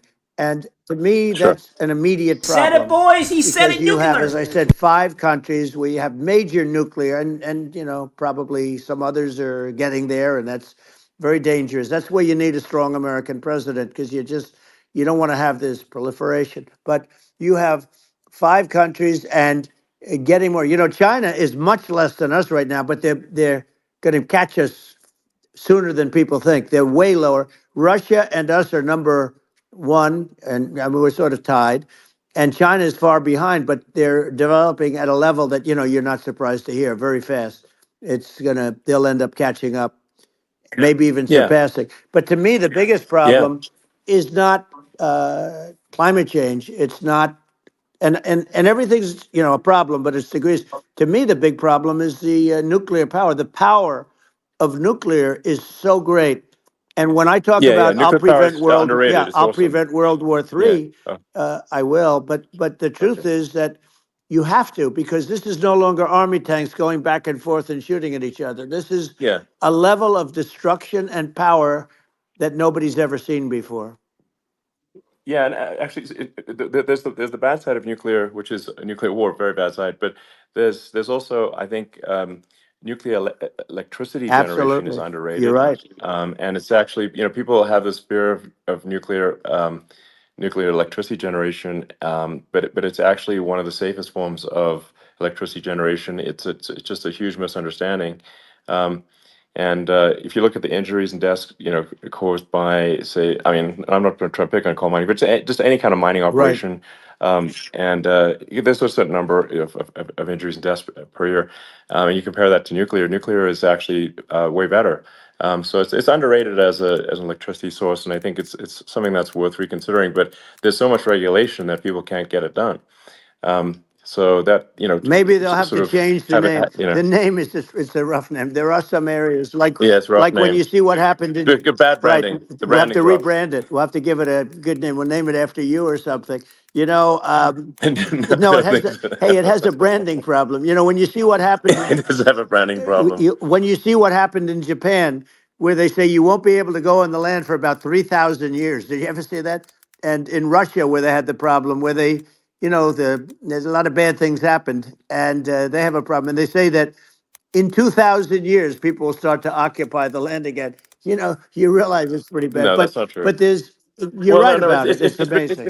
it's actually not that bad. So like after Fukushima happened in Japan, like people were asking me in California, are we worried about like a nuclear cloud coming from Japan? I'm like, no, that's crazy. It's actually it's not even dangerous in Fukushima. I actually flew there and ate locally grown vegetables on TV to prove it.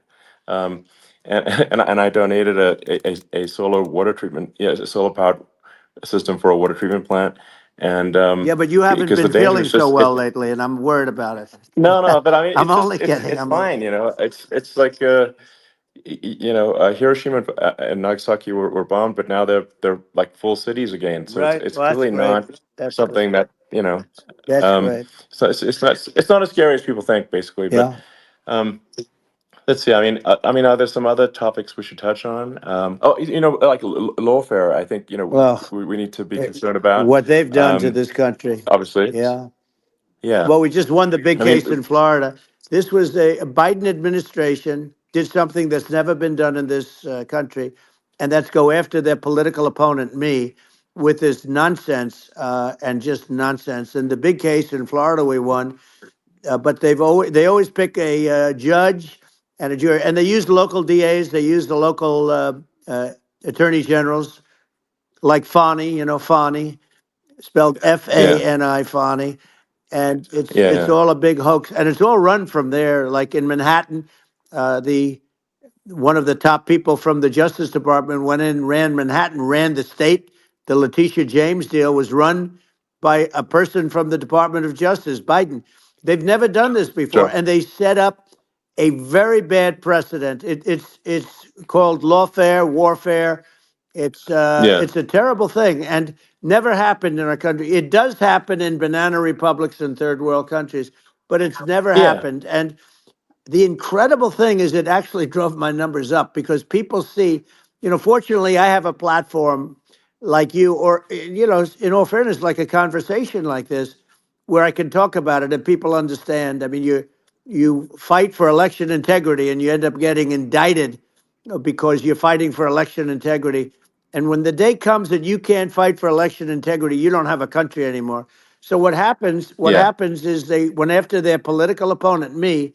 Now Biden's, close to vegetable stage, in my opinion. Okay, I looked at him today on the beach, and I said, why would anybody allow him? The guy could barely walk. Why would anybody allow him? Does Yeah. he have a political advisor that thinks this looks good?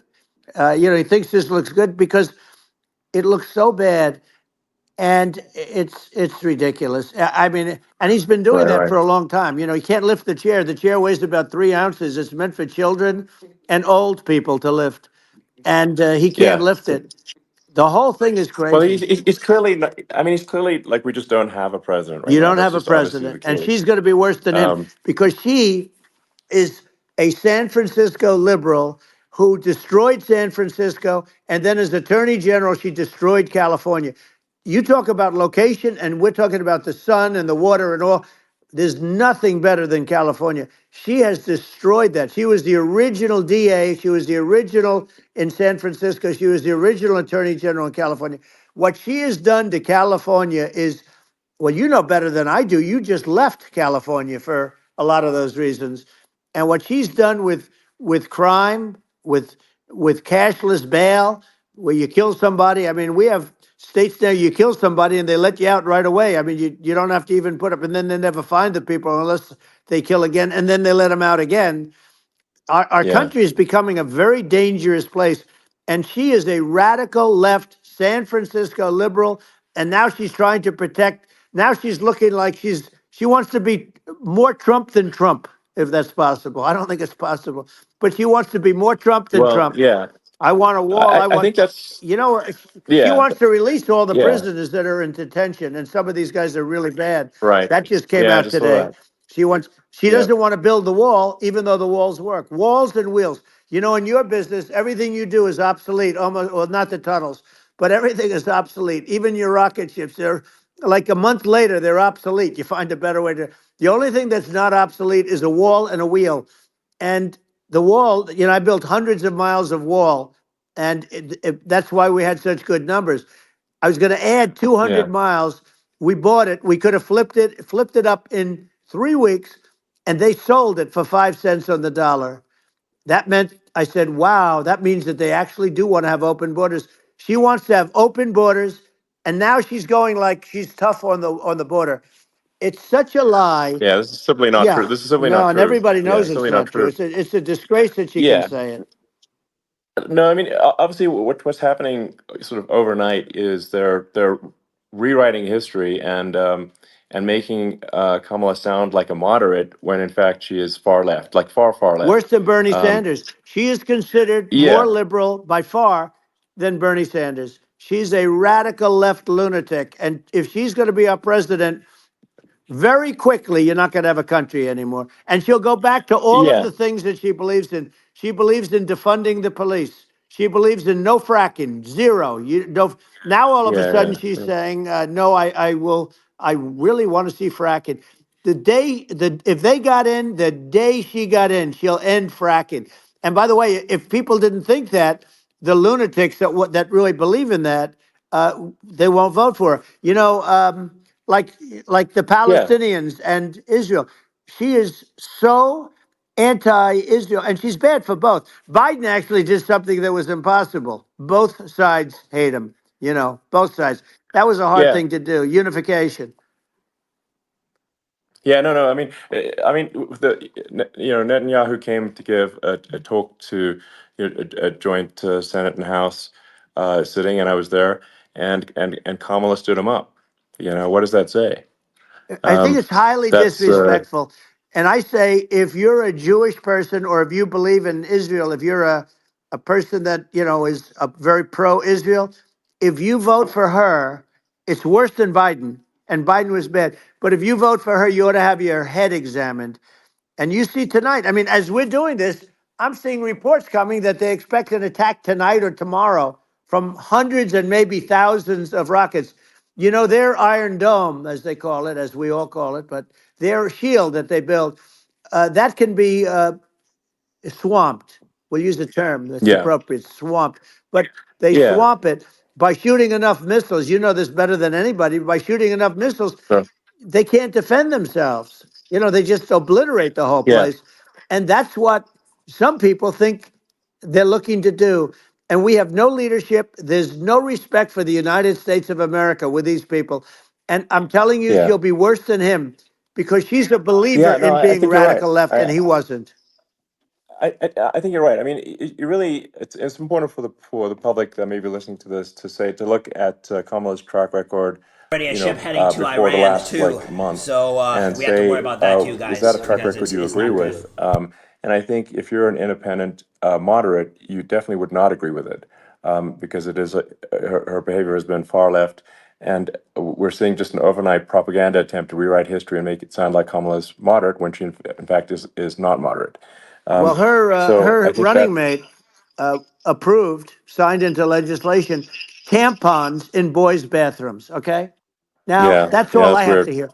hear. Tampons in That's boys' weird. bathrooms, and that means she believes Yeah, in that too. I mean, yeah, that's she not picked okay. this guy because he was the closest to her. A lot of people thought she'd pick sort of the opposite, but she picked an anti-Israel radical left person. But she is far worse, they say, than Bernie Sanders.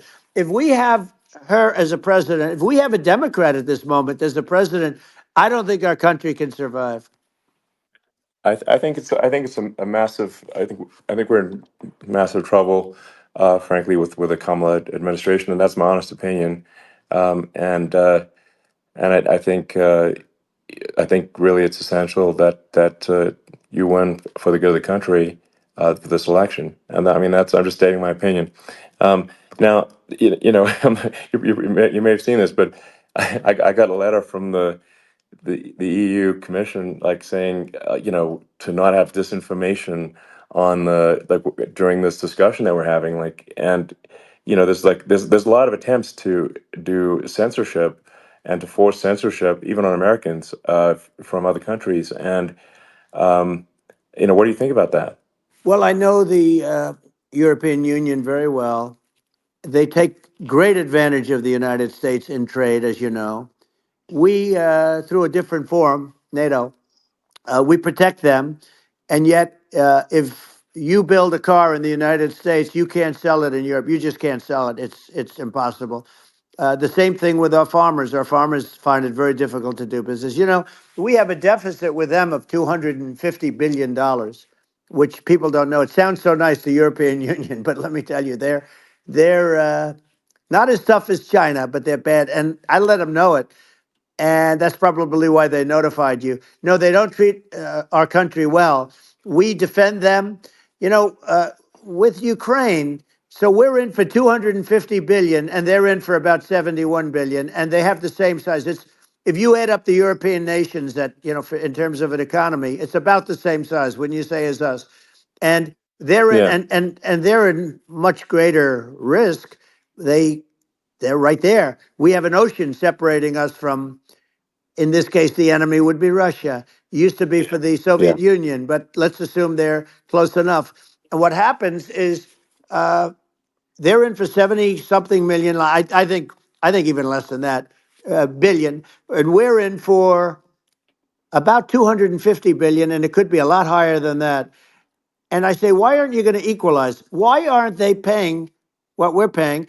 And they're in much more, it's much more important for them because of the fact that, they're right near there. I mean, they're all sort of in that location. We're not. But Yeah. they should, and I did it with NATO. There were only 7 countries that were paid up in NATO out of 28 at the time. And the United States Yeah. was subsidizing. Yeah. The United States was subsidizing NATO, tremendously subsidizing NATO. And I said, I went Yeah. in and I said, you Yeah. got to pay up. If you don't pay up, we're not going to defend you any longer. I took a lot of heat, but you know what happened? Billions and billions of dollars came flowing in, and Yeah. I think a lot of the public isn't aware of the fact that the United States pays a disproportionate share of the NATO expenses. and then we get Even though, taken like, advantage of on trade. So think yeah, about it. well, I mean, the point of NATO is defending Europe, and it's it's like, then okay, well, why is the United States paying disproportionately more to defend Europe than Europe? That doesn't make sense. That's unfair, and that is an appropriate thing to address. Well, Um, when you talk about so cost cutting and savings and everything else, I mean, honestly, look, there's nobody that feels worse about the Ukraine situation than I do because I know it would have never happened. I know Zelensky. He was very honorable to me because when they went with the Russia hoax and they said I had a phone call with him, he said it was a perfect phone call. It was a great phone call. He could have grandstanded and, said, oh, he was very threatening. He said, no, it was a very nice phone call. I called him up to congratulate him on his win, and you end up getting impeached because these people are yeah, yeah, lunatics. I was talking about the difference from the people within and the enemies on the outside. In many cases, the people from within are more dangerous for our country than the Russias and the Chinas. If you have a smart president, you're not going to have a problem with them. You're going to do things. yeah, Now, they've taken advantage yeah, of us absolutely. incredibly, but you're going to do things with the right person. Yeah, well, I think it's obvious that you're a believer and an advocate of free speech, because during your first term as president, you were attacked relentlessly every day, often very unfairly, with false attacks, and you didn't try to shut down the media. You didn't try to uh, inhibit their freedom of speech, and I think that says a lot. Well, the good thing is that you and I have, and some people, very few, we can get the word out. Although sometimes it's hard because they don't want to print it, like we're having a great conversation right now. Kamala wouldn't have this conversation. She can't because she's not No. smart. She's not a smart person, by the way. She can't have this conversation. And Biden, we don't even have to talk about it. I mean, he couldn't have this conversation. He would have given up on the first half of a question. He would have walked out. He would have said, "Where am I? Where am I going?" So anyway, but Yeah, no, he wouldn't have this. that's true. Not a lot of people would have this conversation, but we cover a lot of territory. But the beauty is that we can have a conversation, and Yes, you can I'm actually able have a to get it out conversation. without because I get treated This is a unfairly this by is a the really press. big point. You can actually have a conversation with you, Yeah, it's nice, isn't it? and you can't have a conversation with Biden or Kamala. It's like it's not possible. That's true. Um, It's so this is like talking to an NPC. So no. it's just Well, impossible. but think of it. We need a man or person who's unbelievably sharp in order to stop all the nuclear danger and all the dangers that I'm talking about. And I got along with all these. I got along with Kim Jong Un. We had dinner, we had everything, and he really liked me, and I got along with him really well. By the way, he's the absolute boss over there. A lot of people said, "Oh, do you think he really?" That's for Let me sure. tell you, I saw things that you don't want to know about. He is the boss, but we had a good relationship, and he doesn't like Biden. He considers him a stupid man. He said he's a stupid man. Well, at least he speaks his mind. But in this country, you're not sort of allowed to say it, but I guess you are. You should be allowed to say it if Yeah, it's true. But we need smart people, and we need people that have an ability to lead. And she doesn't have that ability. Can you imagine? Now, yeah. Chairman Xi very well. Can you imagine her and him negotiating or No, it's even silly. It would be standing silly. together? It is the whole concept Yeah. is ridiculous. She is terrible. She's terrible. But she's getting a free ride. I It saw a would. picture of her Yeah, yeah, on Time Magazine today. She looks like the most beautiful actress ever to live. It was a drawing, and yeah, actually, yeah. she looked very much like our great first lady, Melania. She looked. She didn't look. Yeah. She didn't look like Camilla. That's right. But of course, she's a beautiful woman. So we'll leave it at that, right? Yeah, well, maybe like I think part of what people in America want to, people in America want to feel excited and inspired about the future. They want to feel like the It's future is true. going to be better than the past, and that America is going to do things that are greater than we've done in the past, reach Right. new heights that make you proud to be an American, and excited about the future. Um, They want the and I American think dream just back. They want the American dream back. More important than anything else. It's like you don't have that today because the people they've been just sucked. They see incompetent people running our. You know, the Biden thing is very interesting. People just found him to be incompetent, and when I debated him, I was like, "Is this for real?"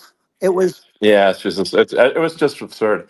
But I think there are like some grand projects that we could do. I mean, I think like we could build a base on the moon. We could send American astronauts to Mars. We right. could build high speed Yep. connections that are more advanced than anything else in the world between our cities, so people have fast transport. Um, it's possible to solve traffic with tunnels. That's right. We already made great progress in Vegas doing that, and and just do things that are exciting and inspiring and make the future feel like it's better than the past. Well, I saw And what you did in Vegas, and I'll tell you, it was amazing. I got to see. I took a big glimpse at it, and it's incredible. It's incredible, and you could do that all over. You could do that all over. It's deep. yeah, You and don't that's even need much structure. Assuming you're in the Right, right look at areas. this, no, it's guys. it's It's straightforward. amazing. So like I think we could do Uh, some things that like China's got incredible high speed rail between its cities, but I think it's actually Unintentional, possible hateful attention by users. with There tunnels does seem like a lot of with hateful deregulation with an ability to agenda right here. actually Sounds like a where it's like conversation. legal to actually Seems like do a the tunnels. Then you conversation could trying to have figure high out what we speed can and cannot do. tunnels All that are right, actually what's better possible to lead to better than anything heights. else in the world for high speed transport between cities, and that would be something that Americans can say, "Wow, okay, we've got something that's cooler than anyone else in the Yeah. world." That's the kind of thing that makes you proud to be an And American. much safer than surface trains where there is a danger there, with people, with crazy Yeah, people. It's much safer, much better. And, it's sad because I've seen some of the greatest trains. I find it fascinating. And I've seen the systems and how they work, and the bullet trains, they call them, I guess. And yeah, they go unbelievably fast, unbelievably comfortable with no problems. And we don't have anything like that in this country, not even close. And yeah. it doesn't make sense that we don't. Doesn't make sense. Yeah, and I think also like there's I'm kind of hopping on the excess regulation, but I think something that like I think people can generally understand is that what happens with laws and regulations is that there's more and more of them every year, and unless there's a process to clean them up, eventually everything becomes You're right. illegal, and that actually it slows down the development of new technologies. I mean, if you take the sort of like I think there's room for some reform at the FDA Yeah. for Yeah. improving the speed with which we approve drugs that could help save lives and improve people's Yeah. lives. And I worked very hard and on that. We got that down yeah, to the lowest number ever, and we got therapeutics approved in the FDA that people can't even believe the speed. But I took them on. I don't think they like me too much, but I got things approved in the FDA at numbers that they wouldn't believe. And it's a very bureaucratic group. Actually, it's a fine group of people in many cases. I got to know a lot of them, but I was pushing them really hard for Regeneron, for so many different things that were really pretty amazing. But the FDA takes too long. It's 12 years to get a product approved. I got it down to 4, and I yeah. got some things done very quickly. But it's really something that is going to have to be worked on because it takes too long. Just takes too long. Yeah, it just takes too long, and it's you end up in the same with the approval, but it's just it takes years instead of something that I think could potentially take Yeah, months, and that improves people's lives. I yeah, think but I just wanted to sort of hop on this point that like there has to be an active process for reducing rules and regulations, because otherwise they just keep building up every year, and yep. you get like hardening of the arteries, and eventually everything's illegal or takes forever. And then we just we just ossify as a society. Uh, we can't make any Yeah. progress, and that's it's a really big Well, deal. Elon, just So getting back to the FDA for 1 second, I got something done called Right to Try. This is where you can go in and if you're terminally ill, you can use a space age, medicine or whatever it may be. We have the best doctors, the best labs in the world. We really do. And but people would go to other countries because you couldn't use the product, even if they thought it worked, because it's going through the FDA. I got it approved yeah, where you can yeah, you basically you look, nobody wanted, the doctors didn't want it because of the liability, the country didn't want it, our country, because they didn't want to get sued. These are people terminally ill. The insurance companies didn't want it, and the pharmaceutical companies, nobody wanted it. I got everybody into a room, and we came up with an agreement that you won't get sued. And also, they didn't want it on their record. If somebody's terminally ill and they die after taking a drug, they didn't want that on their record. So we set a separate list. If somebody was, so it wouldn't count as a negative. yeah, Okay. And as you know, we got it yeah, done. We have saved Right to Try. They've been trying to get this done for 58 yeah. years. And it sounds simple, but it wasn't because, I mean, the insurance companies, nobody wanted it, but we got it done. Sure. Somebody signs, you sign a document that you're not going to sue the insurance companies, the country, you're not going to sue anybody. And we got it done. And we're saving tens of thousands of lives. Right to Try. Hopefully, you never need it. But if you Yeah. do, you don't have to travel to Asia. People, Right. if they had money, they go to Yeah. Asia, they go Sure. to Europe. If they don't have money, they go home and die. That's what happened. They'd go home and Yeah. die. Well, I mean, and actually, to give Europe some props here, it's like if a drug is approved in Europe, which has a crazy amount of regulations, it should obviously be approved in the U.S. Yeah. I mean, they get more regulations than we do. So why would a drug be approved in Europe and not in the U.S.? That's crazy. Well, we did it. We did Um, something that really, they've been trying to do it for 50 years, and they just couldn't get it done, and I got it done. And it's really something. But you're right. Some people go to Europe because a drug isn't approved here, but it's approved in Europe, and it's a drug that, generally speaking, would yeah, work. It's pretty crazy. You're absolutely. right. And I think so long as people are properly informed of the pros and cons and like these are the risks, this is the risk, and like you make your own decision. Yeah. That makes sense. Well, I think just, So in sort of closing up, and by the way, I'm looking at the numbers. You got a lot of people listening. I hope you don't get yeah, nervous because you got a lot of people listening to you right now, like 60 million or something. What is that number? It's crazy. It's amazing how you can see that right away. How many? What is the number? Wow. What is it? well, Wow. I think in Wow, terms of that's a people that's a that big that's bigger than you said. You said 25 and you're much more than double that number, 25 million. I think you're going to be 60 or 70. And I guess over a period of time, hey, I congratulate you. Do I get paid for this or not? well, I think actually in terms of the number of people that will hear this conversation over the next few days to Right. weeks, it's going to be hundreds of That's what they millions. say. Yeah, that's good. Well, look, it's an Yeah. honor. But I just asked this, are you better off now or were you better off when I was president? Nobody's better off now. People, we put out polls on that and nobody's better off now. Inflation has killed it. And they also feel very unsafe. You look at what's going on with a lot of different things. You look at the riots we had at the Yeah. colleges over, I mean, it's ridiculous, but Right. all of the riots, they just feel unsafe. And now they really feel unsafe because you have a new form of crime. It's called migrant crime. I call it Biden Well, migrant yeah. crime. Maybe I'll call it Well, Kamala migrant crime. But I mean, with all these things, I always try to get to the ground truth by just asking people. And my mom lives in New York, and I was like, Mom, do you know, have you, any of your friends, been attacked or assaulted? And she said, yeah, three of her friends in three it's separate crazy. incidents were assaulted just in recent months, just walking around the streets of New York. And I said, well, what happened to the people that assaulted them? Oh, nothing. They got away. Like, and they just They know that always get away. nothing's going. And they don't even bother reporting it because there's not. They know that there's not. They're not going to. People are not going to get prosecuted.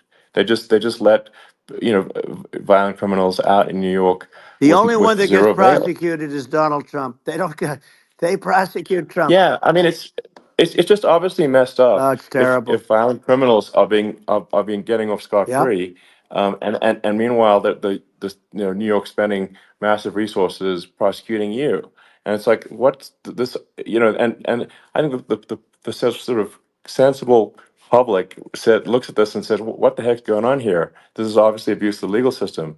Um, the legal system is supposed to be protecting the That's right. public from violent criminals, and it should be obviously allowing the public to make their own decision about who should be president, as opposed to some legal case. Once they start this precedent, because this can go on with the next one. I mean, this is a very bad precedent what they're doing in terms of going after their political opponent, and that's all it is. It's going after their political opponent, Yeah, and then you get a judge who's a strong Democrat, and I'm being nice when I say that. In many cases, crooked as hell, but you get a judge and you go into an area where a Republican gets 3 or 4% of the vote, and you'll have a jury pool yeah, with people that hate Republicans or hate. It could also sure, be the other way though, of course, because it could start the other way in areas where they hate Democrats, exactly. and you get into a Yep. Pandora's box. It's a very dangerous thing for this country, and a very dangerous thing even for the state. New York City is Yep. losing. New York Absolutely. City and state lose a lot of business over what they did to me, because these people say we don't want that to happen to us. That's no justice system. You have an unfair system of Yes. justice, and it's costing New York State a tremendous amount of money. People are leaving and companies are leaving, and they won't come back. So all of that stuff is important, but the economy now is the big thing, and we can turn that economy up so fast, and people are going to be back again. We're going to get rid of Yeah, inflation. I think there's a lot of Right. opportunity. Absolutely. Absolutely. So And I just I want to think I I want to think congratulate you. You've done an amazing job. You have definitely got a fertile mind. We can talk. You and I can talk about well, rockets and it's kind of you to say. Thank you. tunnels. We can talk about tunnels and rockets and electric cars. So many things. And now you're into the AI, and that's going to be another beauty, I'll say. So Yeah. it's an amazing thing you've done, Elon. It's an amazing thing, and I Well, congratulate you. I mean, thank you. And well, I mean, I just say here, here's to an exciting, inspiring future that people can look forward to and be optimistic and excited about what happens next. And that's the kind of future that I think you will bring as president, and that's why I endorse you. Well, I appreciate that. That endorsement meant a lot to me. Not all endorsements mean that much, to be honest. Your endorsement meant a lot. And, we have a phrase, make America great again. It's pretty simple, but it really says that we want to make America great again. And we can do it. We can do it now. But if we were going to suffer another 4 years like we've suffered for the last 4 years, I'm not sure the country can ever come back. That's how bad it is. It's so bad. We have to do a lot I of think that's a things. very real Yeah, risk. it's a big That's a risk. very real risk. Yeah. And it's I'd just like to note to people listening, like I've not been very political before, and if you look at my record, I've actually been I'm not like some they try to paint me as like a far right guy, which is absurd because I'm like making electric vehicles and solar and batteries helping with the environment, and and I actually I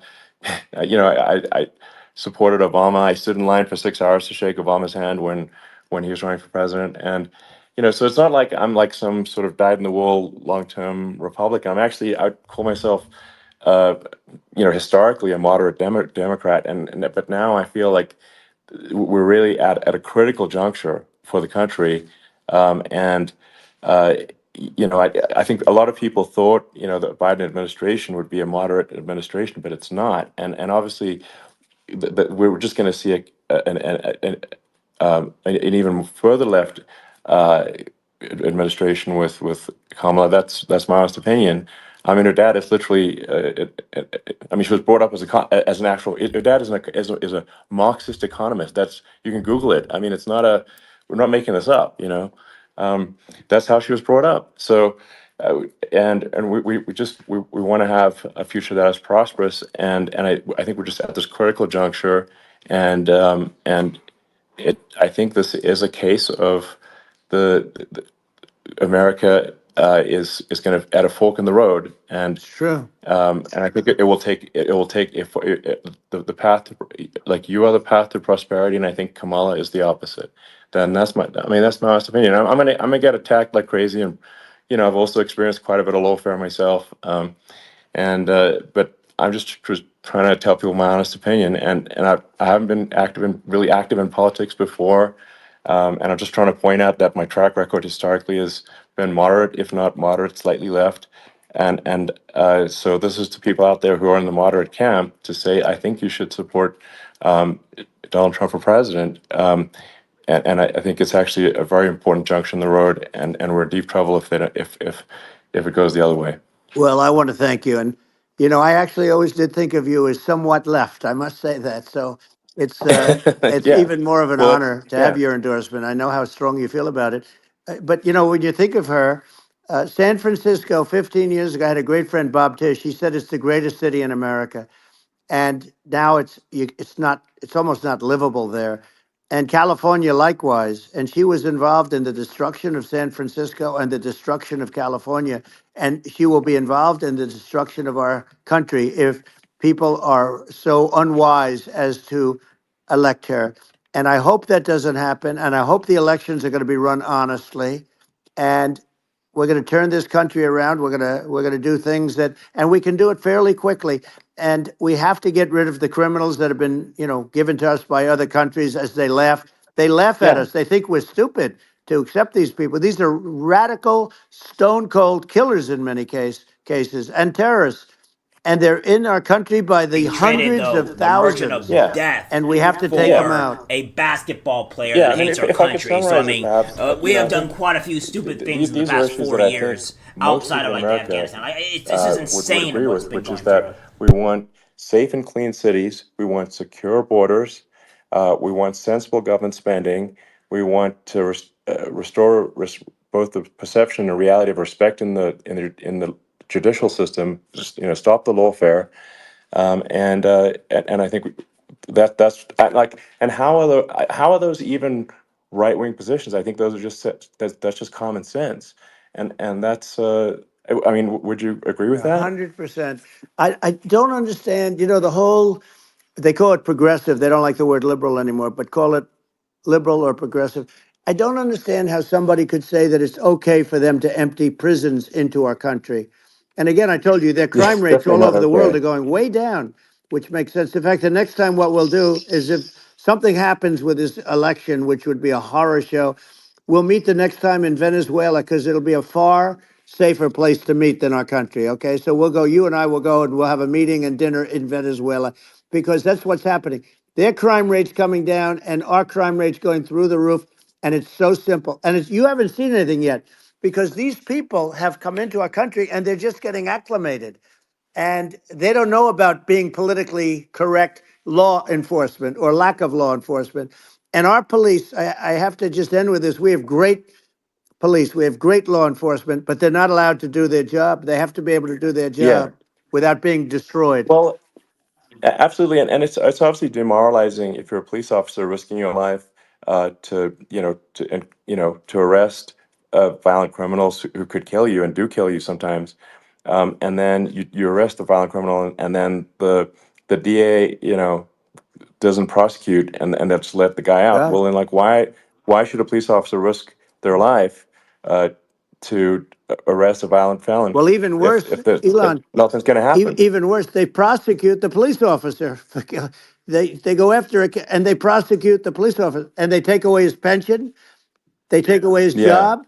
He loses his family. He loses his house.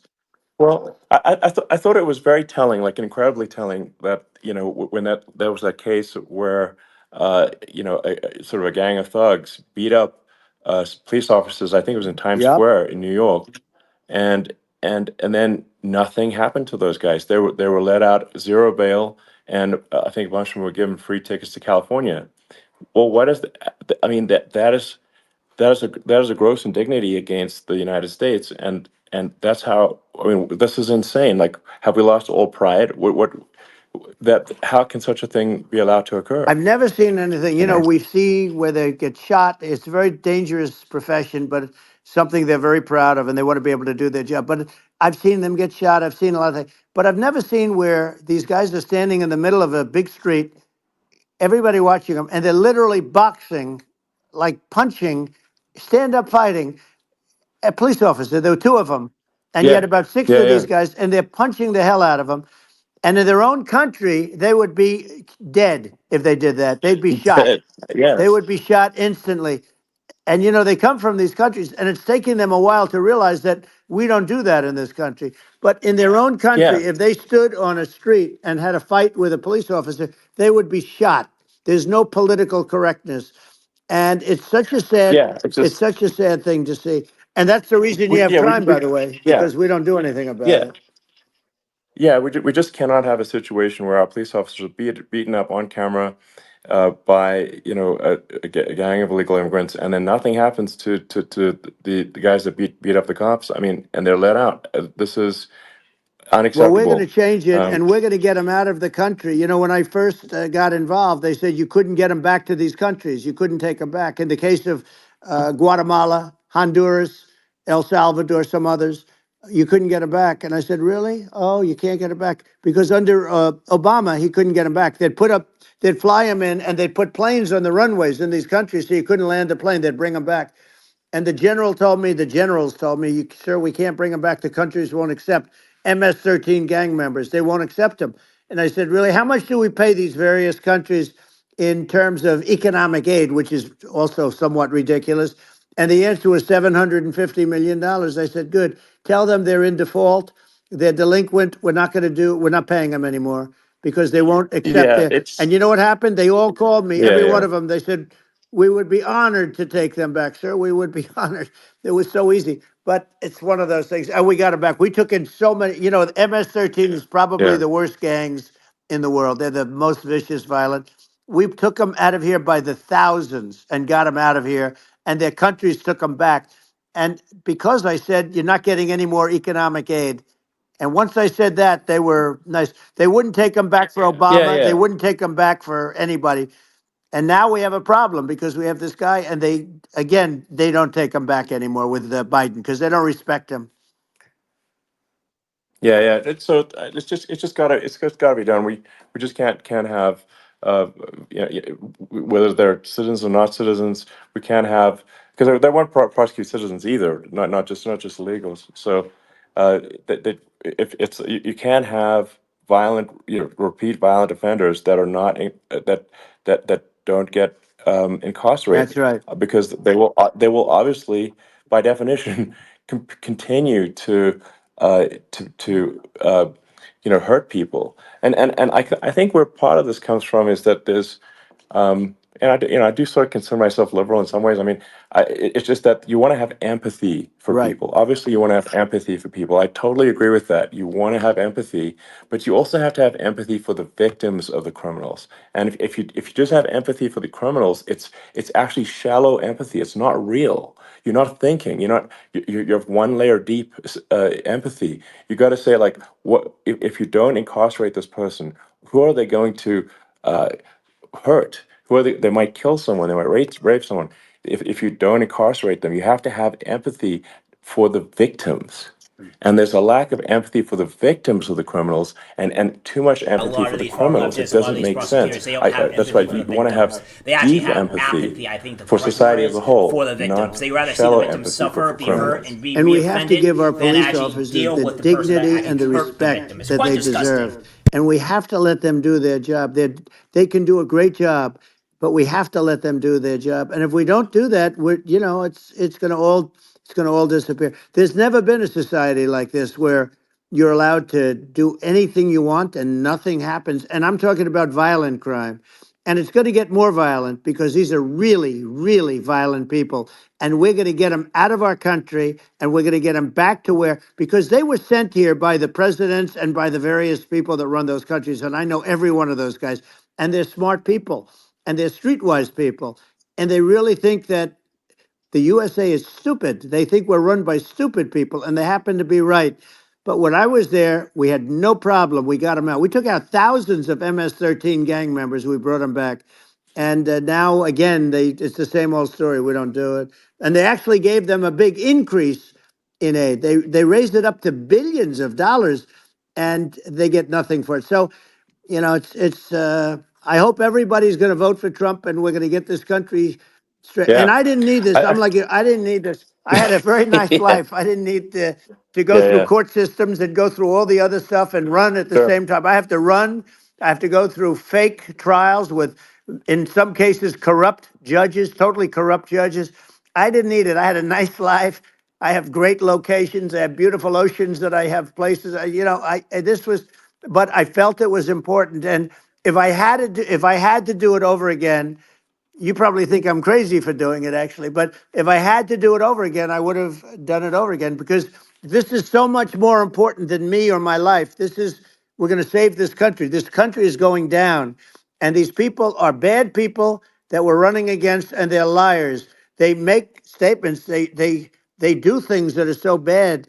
They say they're going to make a strong border. They say they've been great on the border, and they've been the worst in history. They say they're Yeah, going to it's stop horrible. Like crime, the and facts speak for themselves. The it's so facts incredible. speak for themselves. Like it's gotten to the point where people just don't even bother reporting crime in a lot of That's cities right. because they know nothing is going to happen. Um, that's what I hear anecdotally from people all the time. So it's just my values. I'm just saying to people out there, like the things I think are important for the future is like we've got to have safe cities, we've got to have secure borders, we've got to have sensible spending, and we've got to have deregulation, and Right. so we can have a prosperous future. And then we want to have some exciting, sort of moonshot projects that people can get fired up about.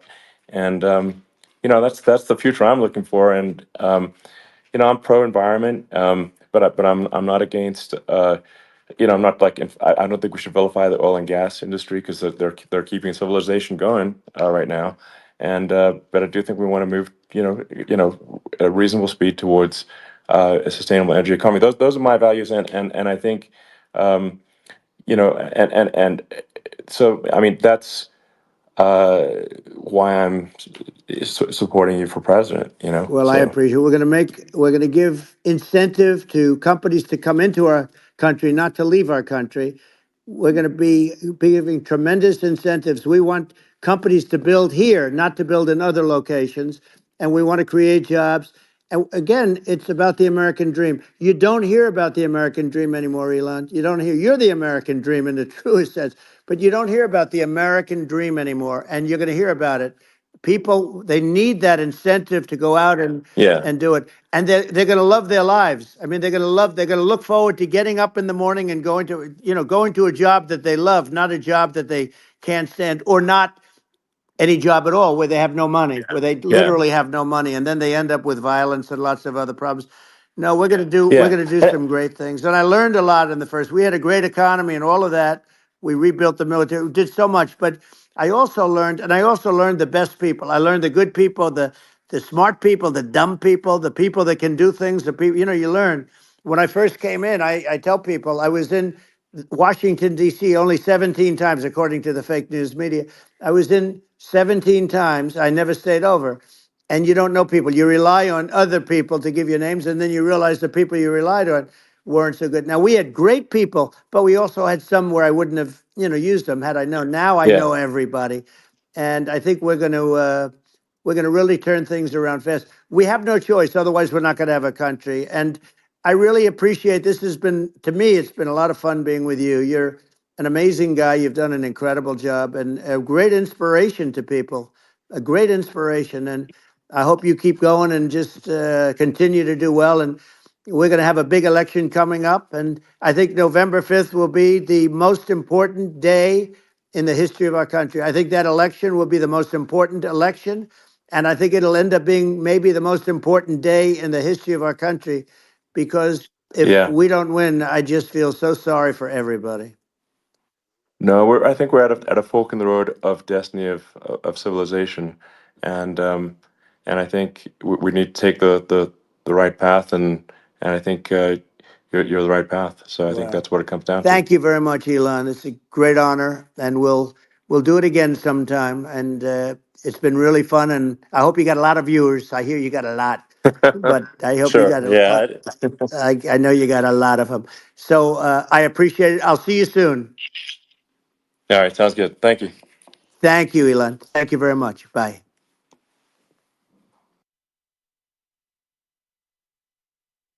Well, I think that's it, my friends. I think that is a very interesting and amazing conversation that we have had. They addressed some issues. They talked about some things, like, for example, they talked about nuclear energy, which was absolutely phenomenal in every way possible. They talked about things that I particularly wanted them to talk about, and I think it was all great.